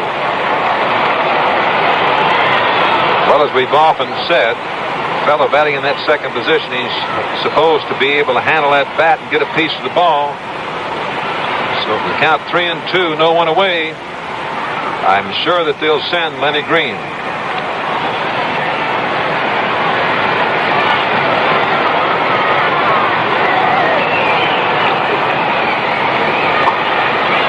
That was not his good move. He may come back with a better one on this one. It's no one away. We're in the bottom half of the 6th inning. There goes the runner. Lazy looper, Foy, in foul territory, takes it. Back to first base, Lenny Green. Have a real nice crowd here today and a lot of youngsters. The hitter is Dick McAuliffe. Always like to walk in a ballpark and see those young fans.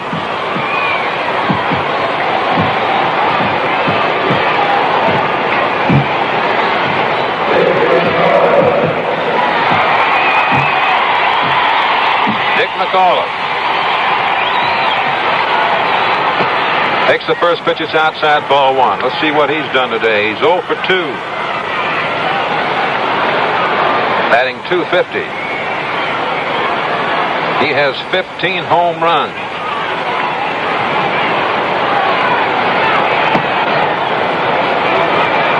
Going outside, ball 2. On at first base. Lenny Green. That's big George Scott holding him on.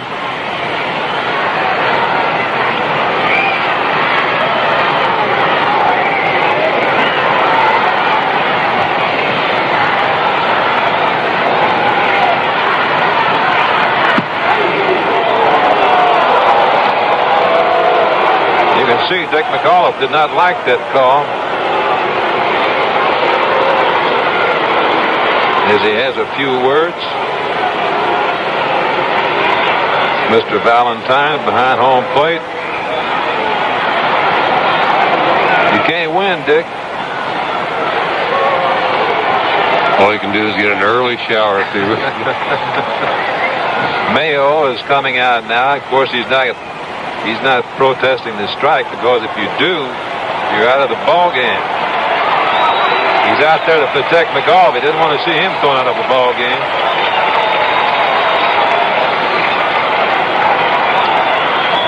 There's the super scout, Mr. Mayo Smith. That's what he was called. His title when he worked for the last 5 or 6 years with the Yankees. A real fine person. Down in Florida.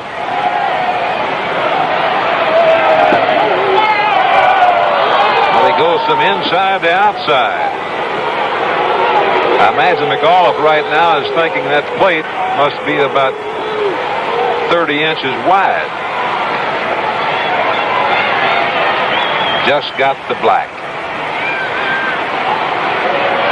Sometimes when you look at that curveball on the outside, you go out for it and you throw that fastball inside. Hard to stay on it. Pretty good pitch right there. I think Stange wanted that one, Pee-wee. I think if they'd called McAuliffe out, we might have lost McAuliffe for the day.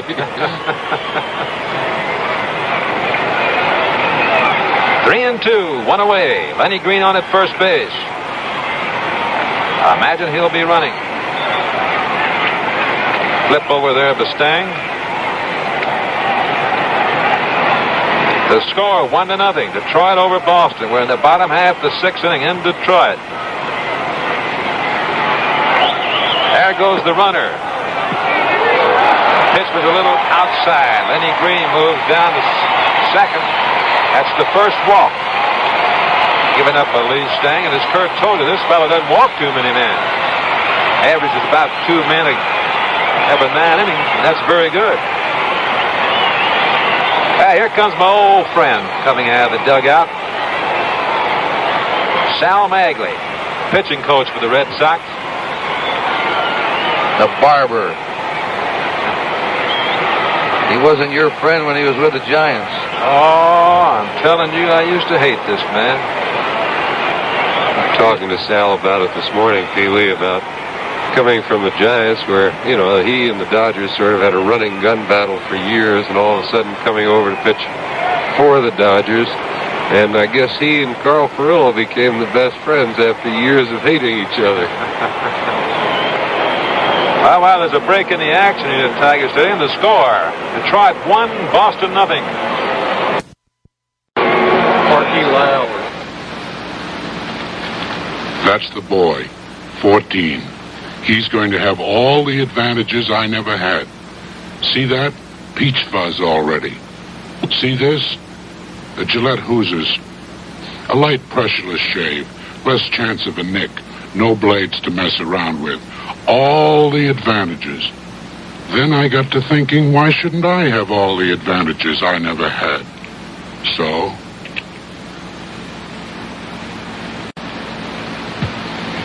Are they dangerous, Warden? Hardened criminals, everyone. That one there doesn't look the type. Worst of the lot. What did he do?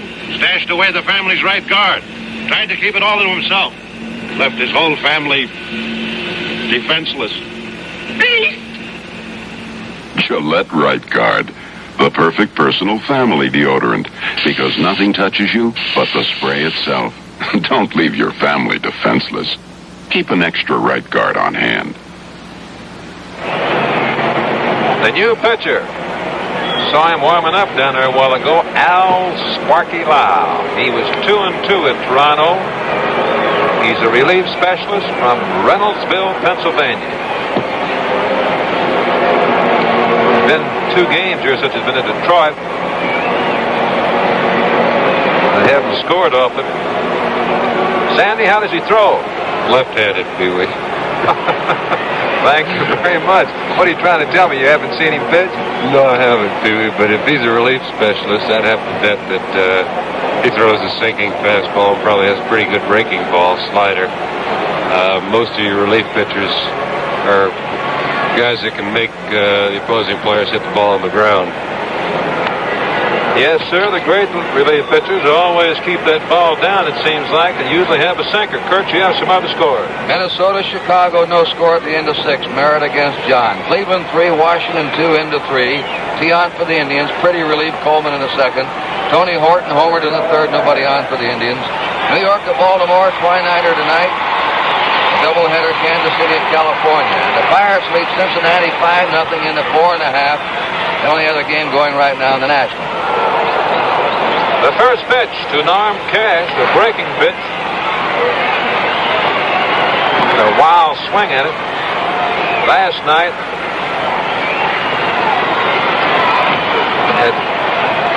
what is that pitcher's name? Wazalewski, pitching for the Red Sox. They had Norm Cash up there. Dick Williams had a left-hander warming up down there. I know he thought about bringing him in. Got a little trouble, and Cash hit one 9 miles out in the right field. So today, Mr. Williams bringing that left-hander in to pitch to Cash, and he struck him out. Runners on first and second. Down at second base, Lenny Green. Over at first base, Dick McCullough.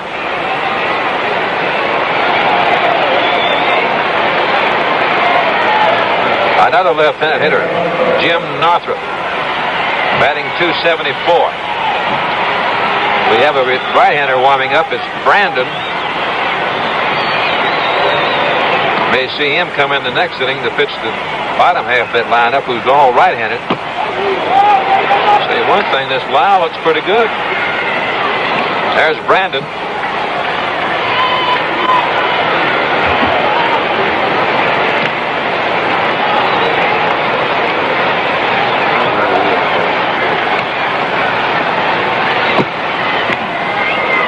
One ball and 1 strike. Lenny Green at second base. At first base, Dick McCullough. 1-0. Detroit over Boston.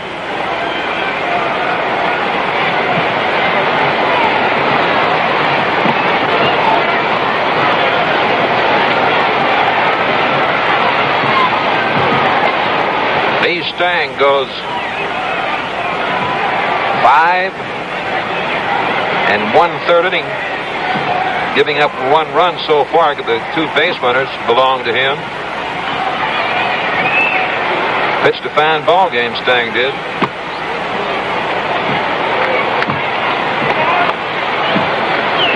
Kurt, tell us something about that All-Star game. Starts out in Anaheim. Well, we're going to be underway with it at 4 o'clock Eastern Daylight Time. This will be the first time the All-Star game ever been televised into nighttime television, in the East especially. Little pop-up. Foy at third base should have it. He's over near the stands and takes it for out number 3. So Lyle does a fine job for the Red Sox here. In the bottom half of the 6th inning, they came up with no runs, 1 hit, no errors, and 2 men left on base. So the score after 6 full innings, Detroit 1, Boston 0.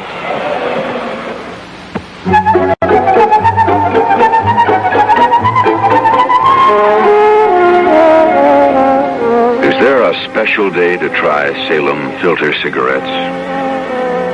Sure there is. It's the day you're in the mood for a change, a real change, a different tasting cigarette. That's your Salem day.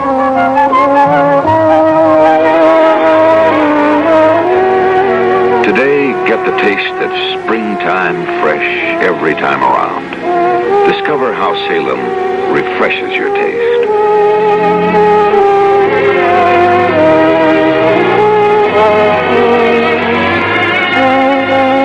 Rich tobacco taste, menthol menthol soft flavor.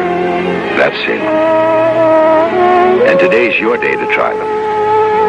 Have a Salem. Salem refreshes your taste.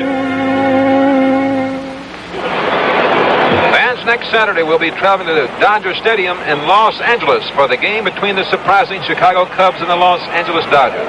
We'll see Ron Santo and all the rest of the exciting Cub team and watch Leo DeRocher face his old team. That's next Saturday, 4 o'clock Eastern Time, 3 o'clock Central Time, in color, exclusively on NBC. Kurt, come on in here. And George Scott hits a ground ball to Euler in a hole along through, and he's got him. That's the play of the ball game so far. That's the play that shortstop has to make. Deep in the hole, the long throw from the grass, and still get your man, and Euler did it. That's what the scouts look for a young shortstop, don't they, Pee-wee? Yes, sir, Kurt, and they can't say enough of this Euler. We saw him, you and I did last night, make 3 fine plays out here, and you can just see what he did right there. A great play, one of the toughest plays for a shortstop, in the hole, and gets something on that ball. Petroselli's up now. He's lined to short, and he's walked, and he takes ball 1. Petroselli batting .298. The Tigers have 1 run, 3 hits, no errors. The Red Sox have no runs, 2 hits, 1 error. The lone run of this game is an unearned run. He pops it up. A major league pop up to the left side. Waiting for this one to come down is Euler. And that fooled him just a bit. Slight breeze blowing, looking up at that high sky. 2 down. That one nearly brought rain clouds. Reggie Smith is grounded out and flied out.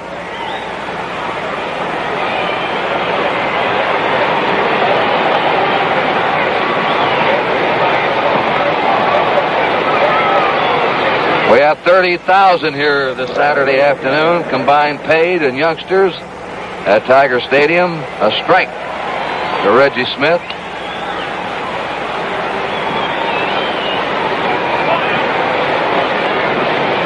4, 7, 9 in a row now have gone down before Dennis McLain. The last man to reach base was Petroselli, who walked in the 4th. The 1-strike pitch. There's a line shot to left center. That's in the gap. Should be for extra bases. Smith can fly. He may go for 3 here. Oh, he's holding at second. Nearly made an overturn.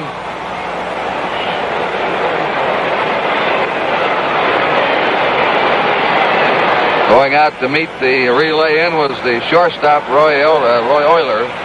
So it's a double for Smith with 2 down.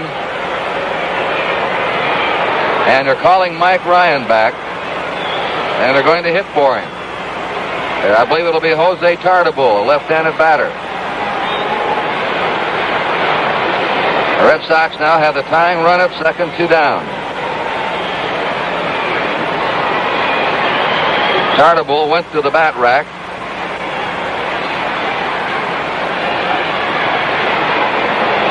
He's batting .252. And he's coming out to hit for the catcher, Ryan.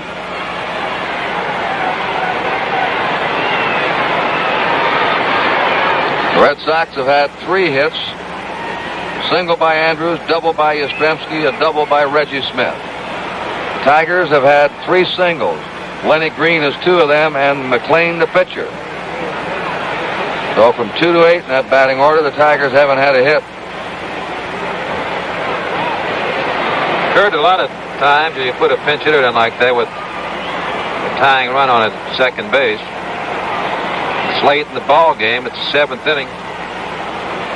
Say, well, may put him on, but you know that Dick Williams, if you put Tartabull on at first base, you know he's going to bring up a pinch hitter for Al Sparky Lau. So I'm sure that they'll pitch to Tartabull.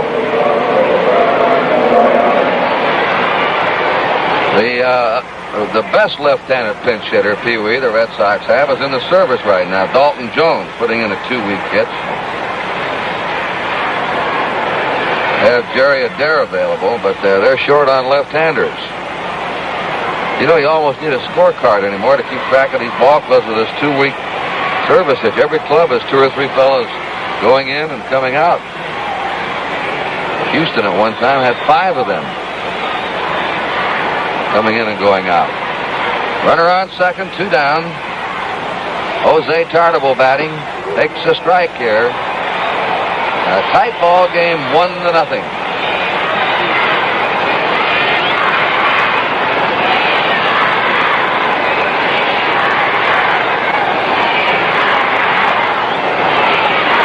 Tigers grabbed the lead in the third. Last night they were leading 4-1 going to the ninth, and the Red Sox tied the game in the ninth and sent it into extra innings.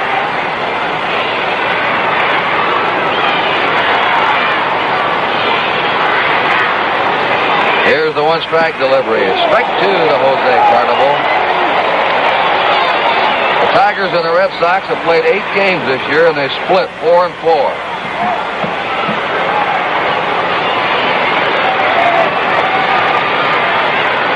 And since these two teams started playing each other in 1901, they're all even. They've each won 709 games against the other one. Well, this one will break the tie. The 2-strike pitch. Change-up. Fouls it off. Tartable can really fly. There's Smith at second, 2 down.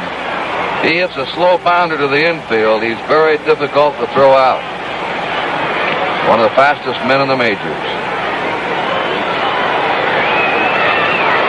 0-2. Jose Tartable.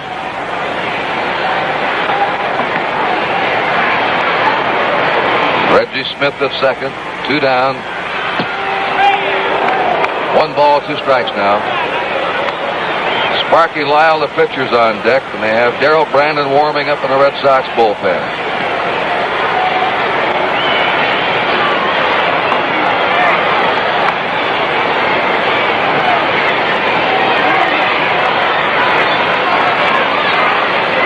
One ball, 2 strikes. Change up, hit on the ground. McAuliffe to Cash, and they're out of the inning. No runs for the Red Sox in the 7th. 1 hit, there were no errors, a 1-man left. The middle of the 7th inning, the score is the Tigers 1 and the Red Sox 0.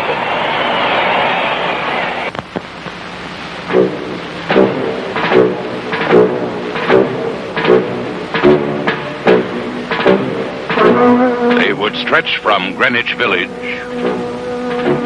up 5th Avenue, through the Lincoln Tunnel, along the Connecticut Turnpike, across the streams of Vermont, through the woods of New Hampshire, and up the rocky coast of Maine. In fact, if all the beer drinkers who bought Fields Real Draft last year were lined up, they would stretch from New York to Labrador. We call this the greatest single success in beer history.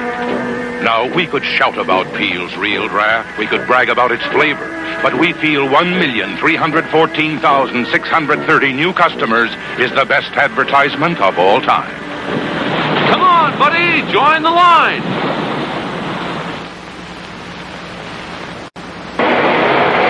There's the inter-club history. It showed you how close these two clubs are. That was going into this season, and they've each won 4 against each other this year. That's about as dead even as two teams can get. From 1901 into the 1967 season. So here we go now, fans, to the last of the 7th. The home half of the 7th in Tiger Stadium. Bill Freehand, Mickey Stanley, Ray Oyler coming up. We have a new catcher in for the Red Sox, Russ Gibson.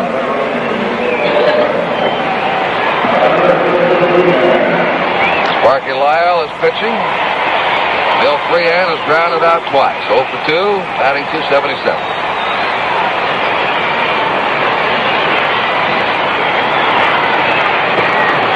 Ball 1. Freehand won the ball game last night. A line drive hit off the left field wall that dropped dead at the base of the wall.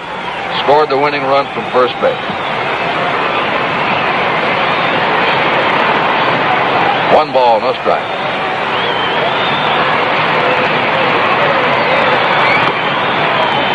Nothing. Both these clubs will be well represented in the All-Star game. Red Sox will have 4 players. The White Sox will have 4 players. The Minnesota Twins 4 players. Ground ball in the hole, scooped up by Joe Foy. Nice play, and there's one down.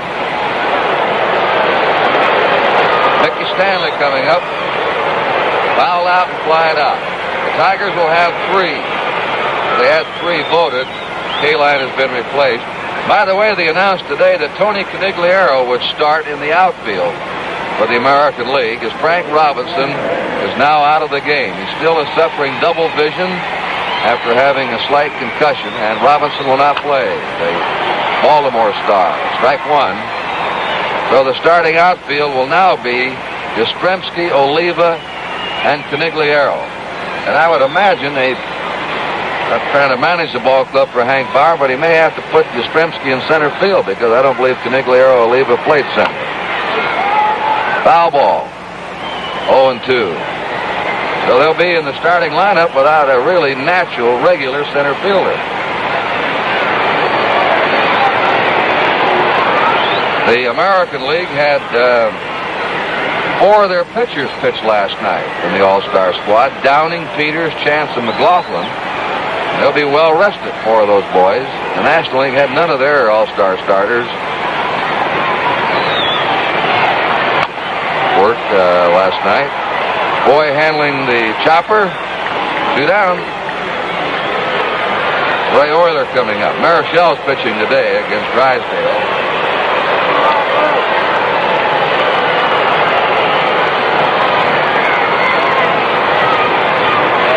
That'll be quite a spectacle. We're really looking forward to it.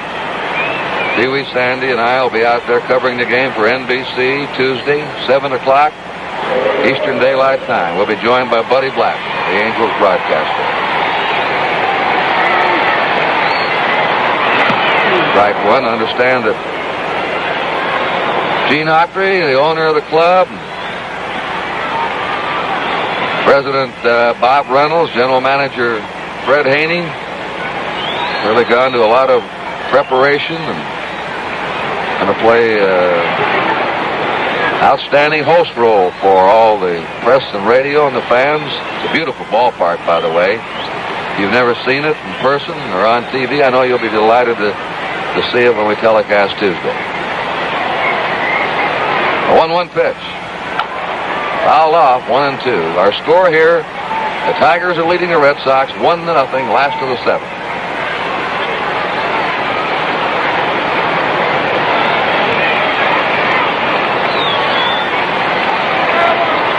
The way the Angels have been winning, fans should be in a happy frame of mind out there, too, when we go out there Tuesday.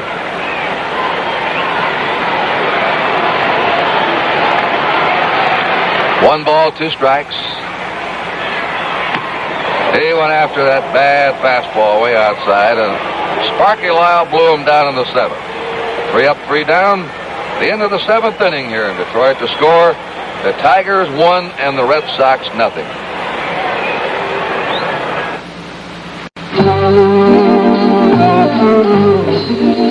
On the prowl, the wild new 67 Plymouth Barracudas are here. Looking for the car that thinks it can take their measure.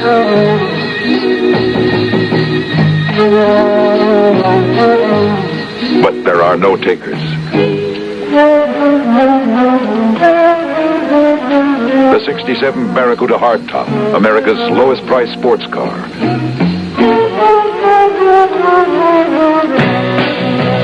The 67 Sports Barracuda, the one that gives you all the excitement of a European road race.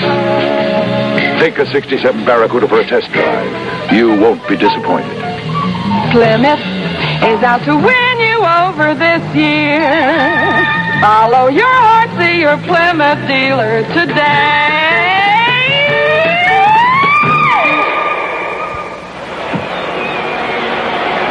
We pause now for station identification.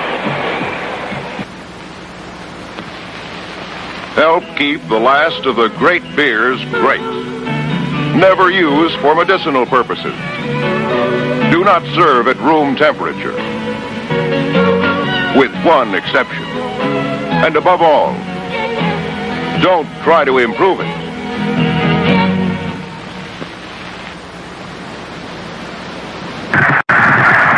Thoroughbred racing in beautiful surroundings. That's the Green Mountain Story, Monday through Saturday at 7:45. Green Mountain, Pownell, Vermont. This is WRGB, Channel 6, Schenectady, first in the Capital District. Did you ever invite the guests to a wedding and then have to cancel the wedding? This is what this boy did that is coming up to pinch hit for the Red Sox. His name is Ken Poulsen, and just a couple of weeks ago he was playing for Winston-Salem in the Carolina League, and he and his fiancée had the wedding date set. They invited about 3 dozen guests, and the day before the wedding the Red Sox said, "You're in the big leagues, son." So they canceled the wedding for a while, and he came up to join the Red Sox. Ball one. And his bride said, "We can get married any day, but my guy can't go to the big leagues any day." So they put it off for a little while. And here he is, Ken Poulsen, who's hitting for the pitcher right now, Sparky Lyle. Ball two. Sounds to me like she's going to make him a good wife. Yes, sir. A good baseball wife, and they have to be very understanding. You better believe it. 2 balls and no strikes. It's a strike. He's only 20 years old. Well, you know, you talk to minor league managers who manage these youngsters in Class D ball down below 18, 19, and 20. 2 balls, 1 strike. Nobody on, nobody out. 8th inning. 2-2. And they say, Pee Wee, one of the toughest jobs there is when you have to call a young fellow in with a new wife, or they have a little baby, and to tell them that they've been sent, they're being sent down or sent out. That's a tough job. A young married couple in the minors. And the wife has to be very understanding. 2-2. Foul back.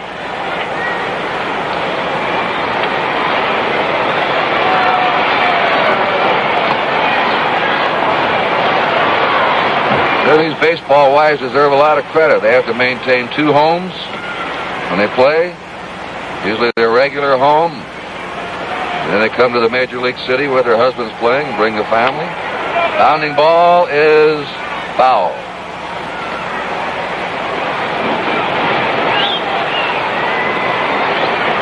Your wife used to, keep your home in Louisville, and you come up to Brooklyn. That's right, Kurt. I was just sitting here listening to you, and you were bringing out some good points, but I was thinking that I guess you have to be an understanding wife, whatever business you're in. Think of it. It is a little tough, though. You making your children in school. I mean, putting them in school and taking them out, and putting them in here and bringing them out. It's the 2-2 pitch. There's a fly ball into center field. Broken bat coming on is Ron Northrup, and it's 1 down. Top of the order now, Mike Andrews for the Red Sox. Single, flied out, and grounded out. The Tigers are ahead 1-0 in the 8th inning. Tigers have 1 run, 3 hits, and no errors. The Red Sox have no runs, 3 hits, and 1 error. Denny McLain has gone all the way. There's Bucky Brandon, and that number 27 is his age. He's 27 years old today. He'll be coming on the pitch in the last of the 8th inning. Mike Andrews pops it up to the left side. Calling for it is Euler, the shortstop. 2 down.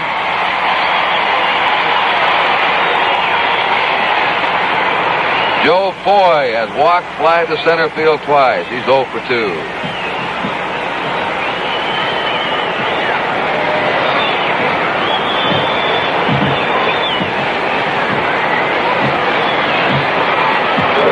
With a record of 9 wins, 9 losses. His last time out was a complete game, beating the Indians 2-1. He allowed just 3 hits in that game.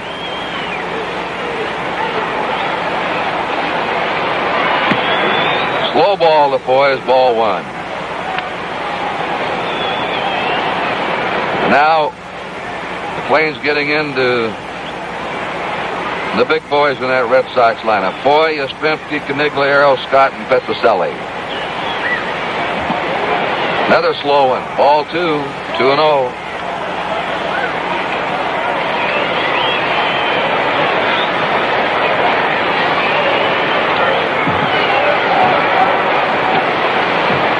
Two away, bases empty. Fly ball to right field, fairly deep, and Northrup has room as he backpedals to the edge of the warning track. And that's it in the 8th inning. 3 up, 3 down for the Red Sox. In the middle of the 8th, the score. The Detroit Tigers 1, the Boston Red Sox nothing.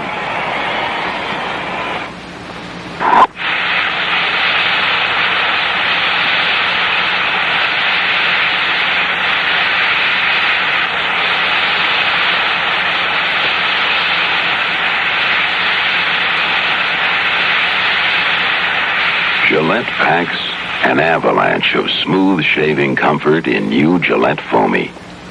Nobody makes a lather like Foamy. So moist, so rich, so creamy. Nobody makes a lather like Gillette. What happens when a little water meets a little heads-up hair groom? Love.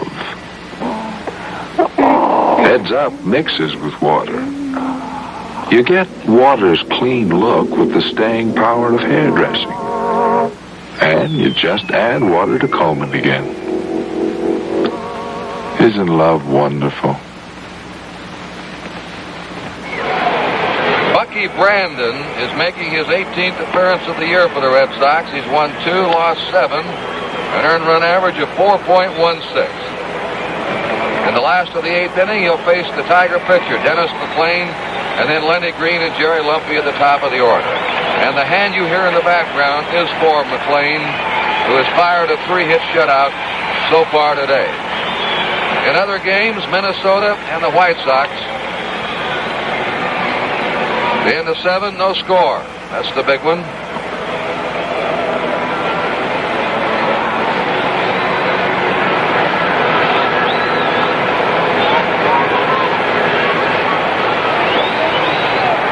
The top 4 clubs in the league are meeting here in the weekend. The Twins and White Sox in Chicago, the Tigers and the Red Sox here. McLain is singled and grounded out. Ball 1 to him.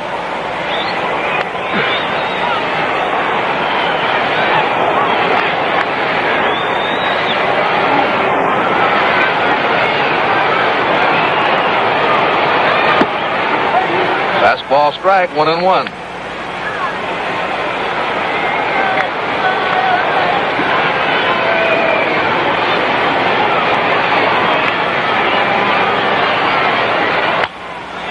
Ground ball to Petrocelli. 1 down. Green is lined out, single twice, 2 out of 3.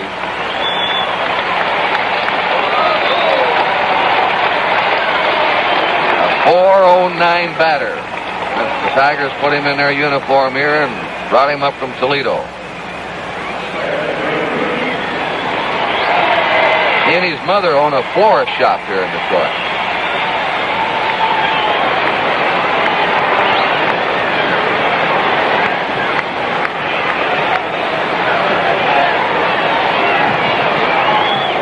He's been delivering the roses for the Tigers.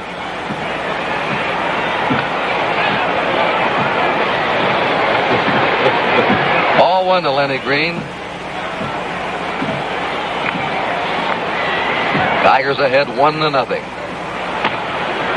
Brandon's low with a 2-0. Oh, we've got a real seat squirmer going on here in Tiger Stadium.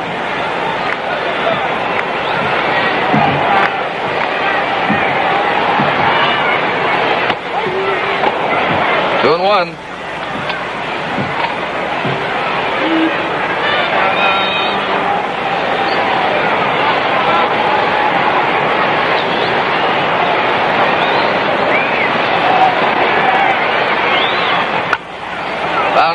ball. Takes a bad hop. Mike Andrews feeling it. Throws. Safe at first base. Andrews made a great play, backing up that bad hop over the head of George Scott. Right side of that Tiger infield has had two bad hops in it. Now watch this ball really take a hop over Scott's head. And Andrews, keep your eye on him on the backup here. Well, you can see, as Kurt said, the ball took a bad hop on George Scott. And Andrews never did give up on the ball. He just kept going. Made a great play, but the time he rolled over and flipped the ball to the pitcher, not in time. Lenny Green could go down there pretty fast. There goes Green. Foul off. Tigers playing hit and run. Lenny Green now has 3 of the 4 hits for the Tigers. And they're bringing him back to first base. The Tigers have 1 away. They're leading the Red Sox 1-0. The Red Sox in the 9th inning will have the heart of their batting order up: Yastrzemski, Conigliaro, and Scott.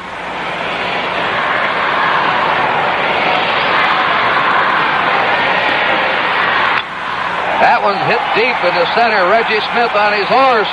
Still going. He's got it. 400 feet from home plate. The throw into Mike Andrews. Smith just outran that one. 2 down. Right at the warning path. And this is what we mean about this ballpark. If you'll keep them from pulling here, and you've got a center fielder that can run, those big, long 400-foot flies are outs here. 2 down. Dick McCullough. Fly to right, fouled out on walk.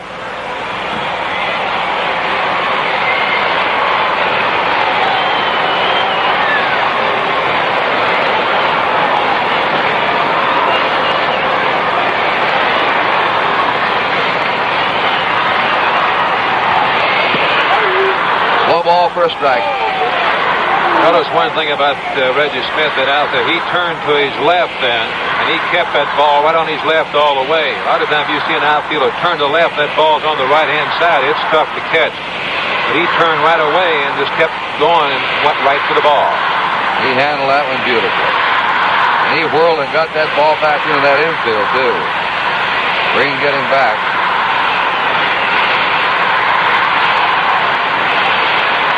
Two down.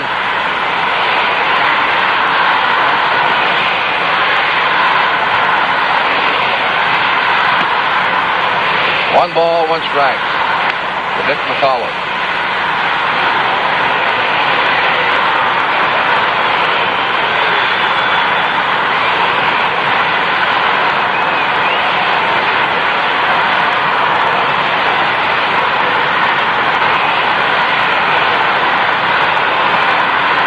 Doing 1.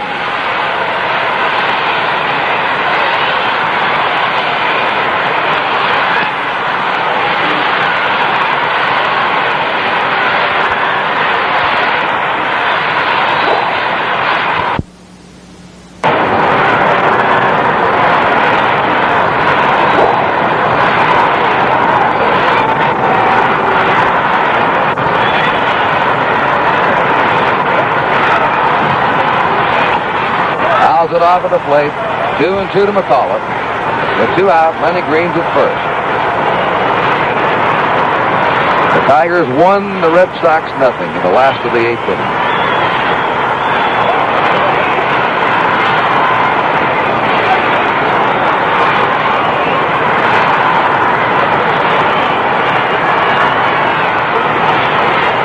Bucky Brandon pitching 2-2 when he delivers to the plate.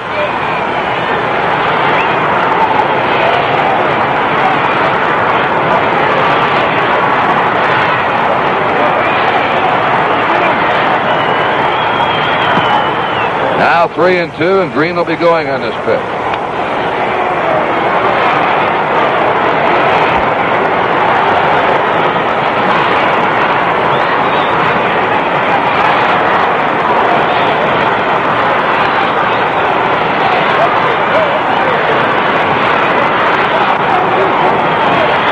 Two down.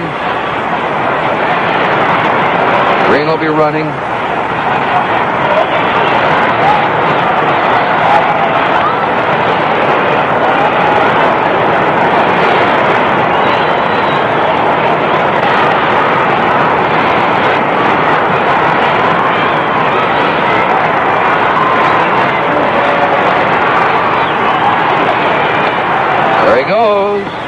Runners on first and second.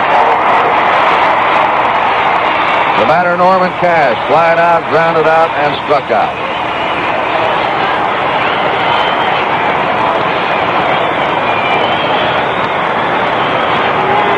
Tigers have a great pair of fans all the way in the Bahama Islands. Mr. and Mrs. Bill Shackleton of the Crown Colony Club there in Chub Key in the Bahamas, they've erected a special aerial on their home way over there and deep in the Bahama Islands, and they get our NBC games from the Miami station. And they're great Detroit fans, so I imagine they're watching for the Tigers now. Ball one to Norm Cash. Green at second, McAuliffe at first, 2 down.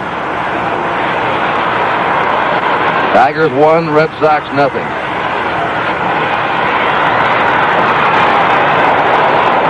And now there's ball 2, and Yastrzemski is starting to warm up for the Red Sox.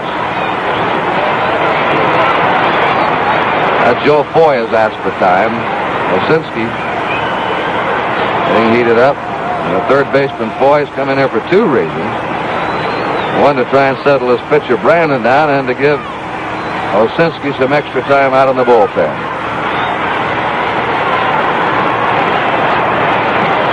Just a minute, somebody's going to tell Foy to get back to his third base job, and let's get this ball game moving. And here's Valentine about to move out.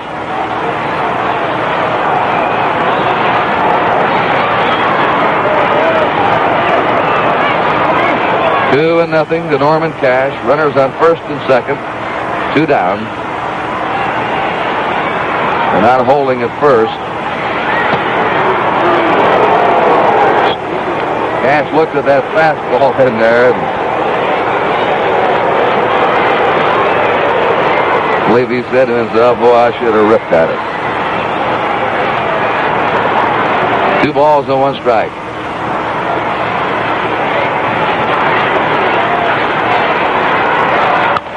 There's a base hit to right field. Lenny Green is rounding third. The throw by Conigliaro is cut off by Scott. Over to third went McAuliffe, and Cash delivers a big hit for the Tigers. So instead of a 1-run ball game, now it's a 2-run game. A little bit different for a pitcher to work on in the 9th inning. Makes it a lot easier for him now, Kurt. He doesn't have that tying run at the plate every time a hitter comes up there.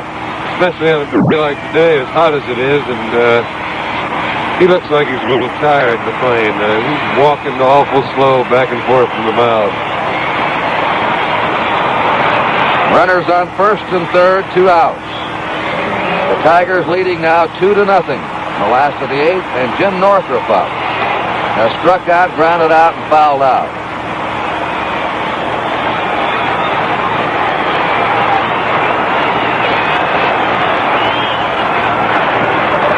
Ball 1 and 4.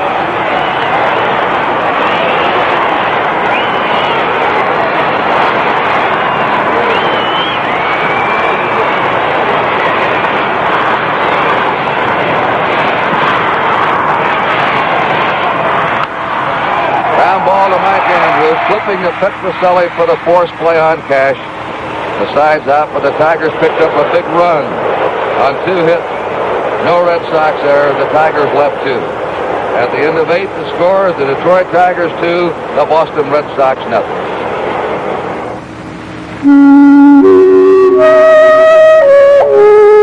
Days like this, a man has time to notice things.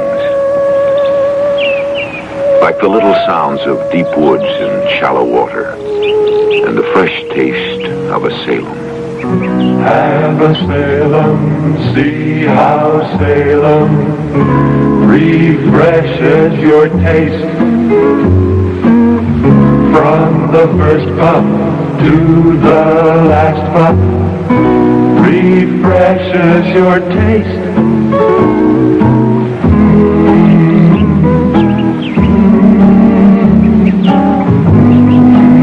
Discover rich tobacco taste, menthol soft flavor in Salem filter cigarettes. America's largest selling menthol, because Salem refreshes your taste.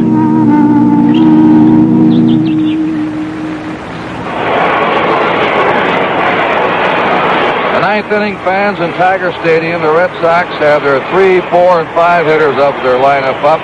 Yastrzemski, Conigliaro, and Scott facing Denny McLain, who's allowed just 3 hits and no runs so far in this game. The line score for 8 innings. Tigers have 2 runs, 5 hits, and no errors.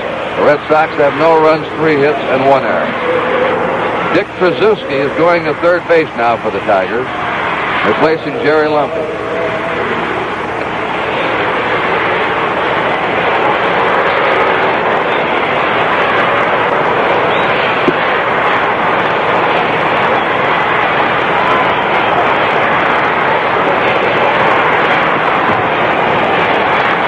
Yastrzemski's lined into a double play, double to right center, and grounded out to first. Batting .313.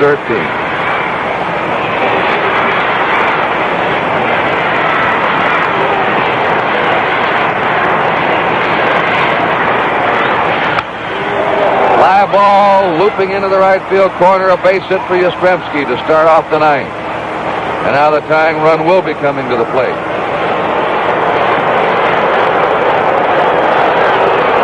Runner on first, nobody out. Tony Conigliaro up, and action now is springing up in the Tiger bullpen.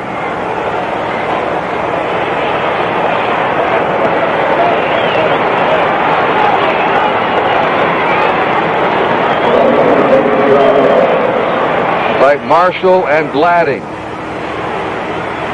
Gladding's number 20, Marshall's 28. Tony Conigliaro. Flied out 3 times, twice to center, once to right. Batting .299.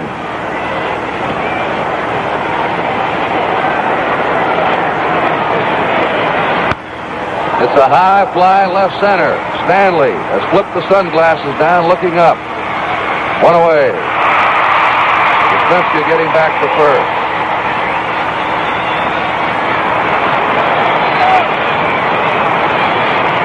Six putouts for Stanley in center field. The American League record is 11 putouts by a center fielder. The Major League record is 12 putouts for a center fielder. George Scott has bounced to the pitcher, struck out, and grounded out. On our NBC scoreboard, it's the Red Sox 0 and the Tigers 2. Ninth inning, last call for the Red Sox.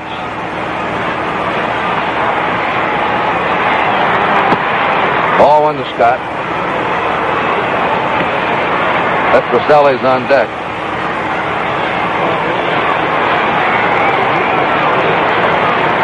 Yastrzemski at first, 1 out.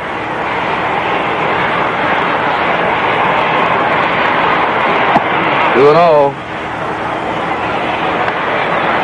McLain looks like he's a little tired, Sandy. He looks like he's struggling, Kurt, but the last 3-4 innings, he's pitched probably his best baseball. He's stayed out of less trouble. He's gone with the fastball a little bit more. His curveball he's made a few mistakes with, but he hasn't thrown as many as we've seen him throw. The 2-0 pitch to Scott is 3-0 now. And the Tiger fans now are starting to rumble with uneasiness, as the Red Sox have a runner on first, 1 out, and a 3-0 count to George Scott. 30,000 fans here today, Tiger Stadium.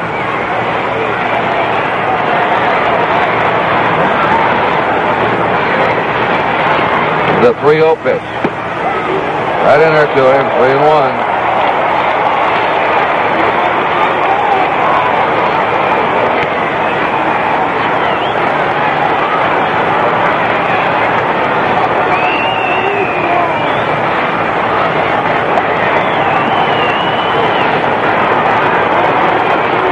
To George Scott.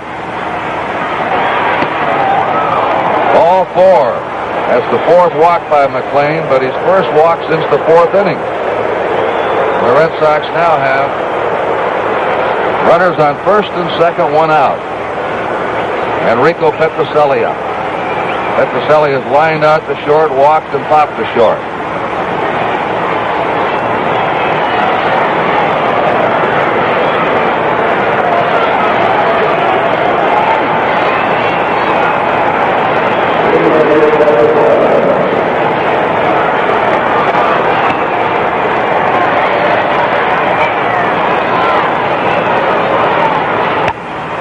He popped it up. The infield fly rule called, the batter automatically out. Runners advance at their own risk. 2 down.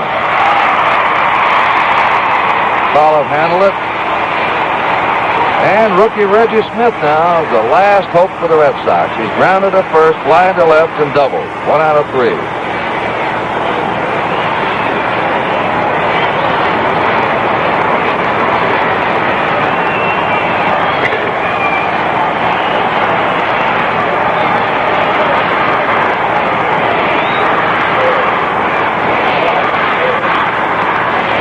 Yastrzemski's at second.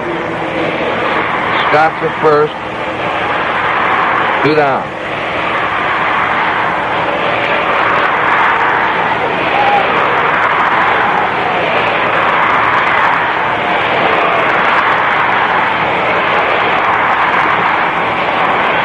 Ball 1 to Smith.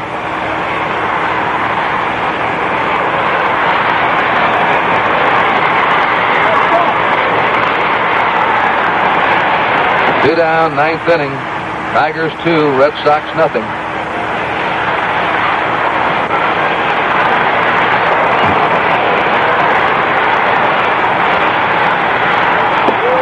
Two and nothing.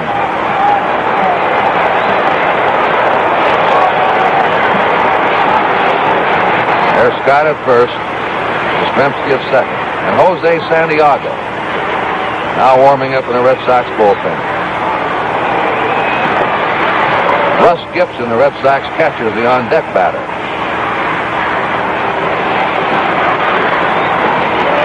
The 2-0 pitch. He changed up and got it over for a strike. 2-1. There's Santiago.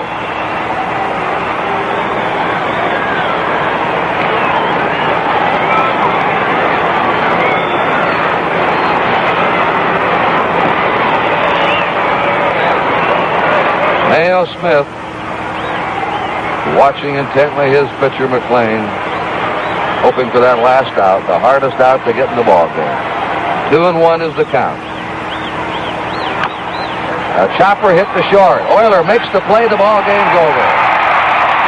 As McLain has pitched his first shutout of the year. The tying runs were on there in the 9th inning, but McLain on a hot afternoon had enough to withstand the Red Sox threat. In the 9th, the Red Sox, no runs, 1 hit, there were no errors, and 2 left. So the final score, the Detroit Tigers, 2 runs, 5 hits, and no errors. The Boston Red Sox, no runs.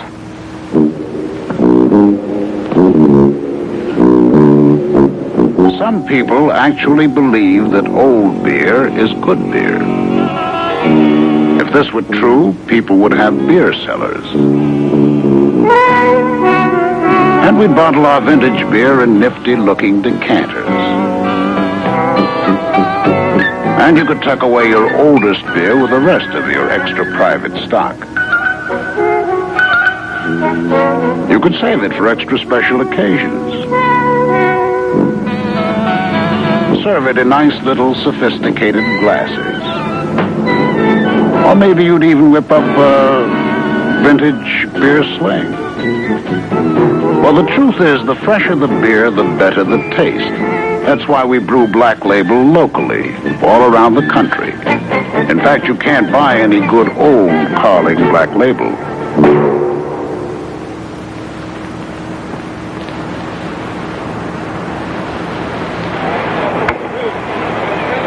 Well, that was a big run the Tigers picked up in the 8th inning when they were leading 1-0.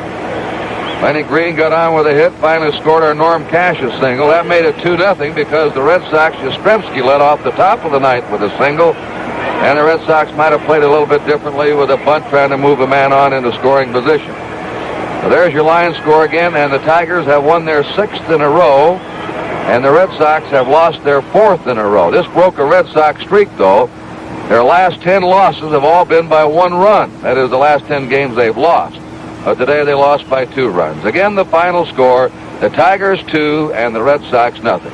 In a moment, we'll continue to review the action of today's game.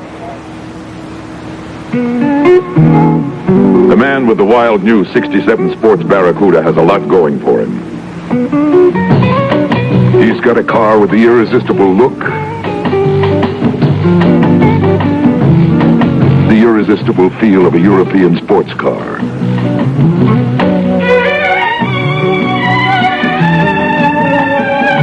And the beauty isn't only skin deep. Barracuda has plenty of V8 muscle to back it up. Wild attraction number 2. Barracuda Hardtop, America's lowest priced sports car. Yet it can be made as personal as you want it. Take a 67 Barracuda for a test drive. You won't be disappointed. Plymouth is out to win you over this year. Follow your heart to your Plymouth dealer today.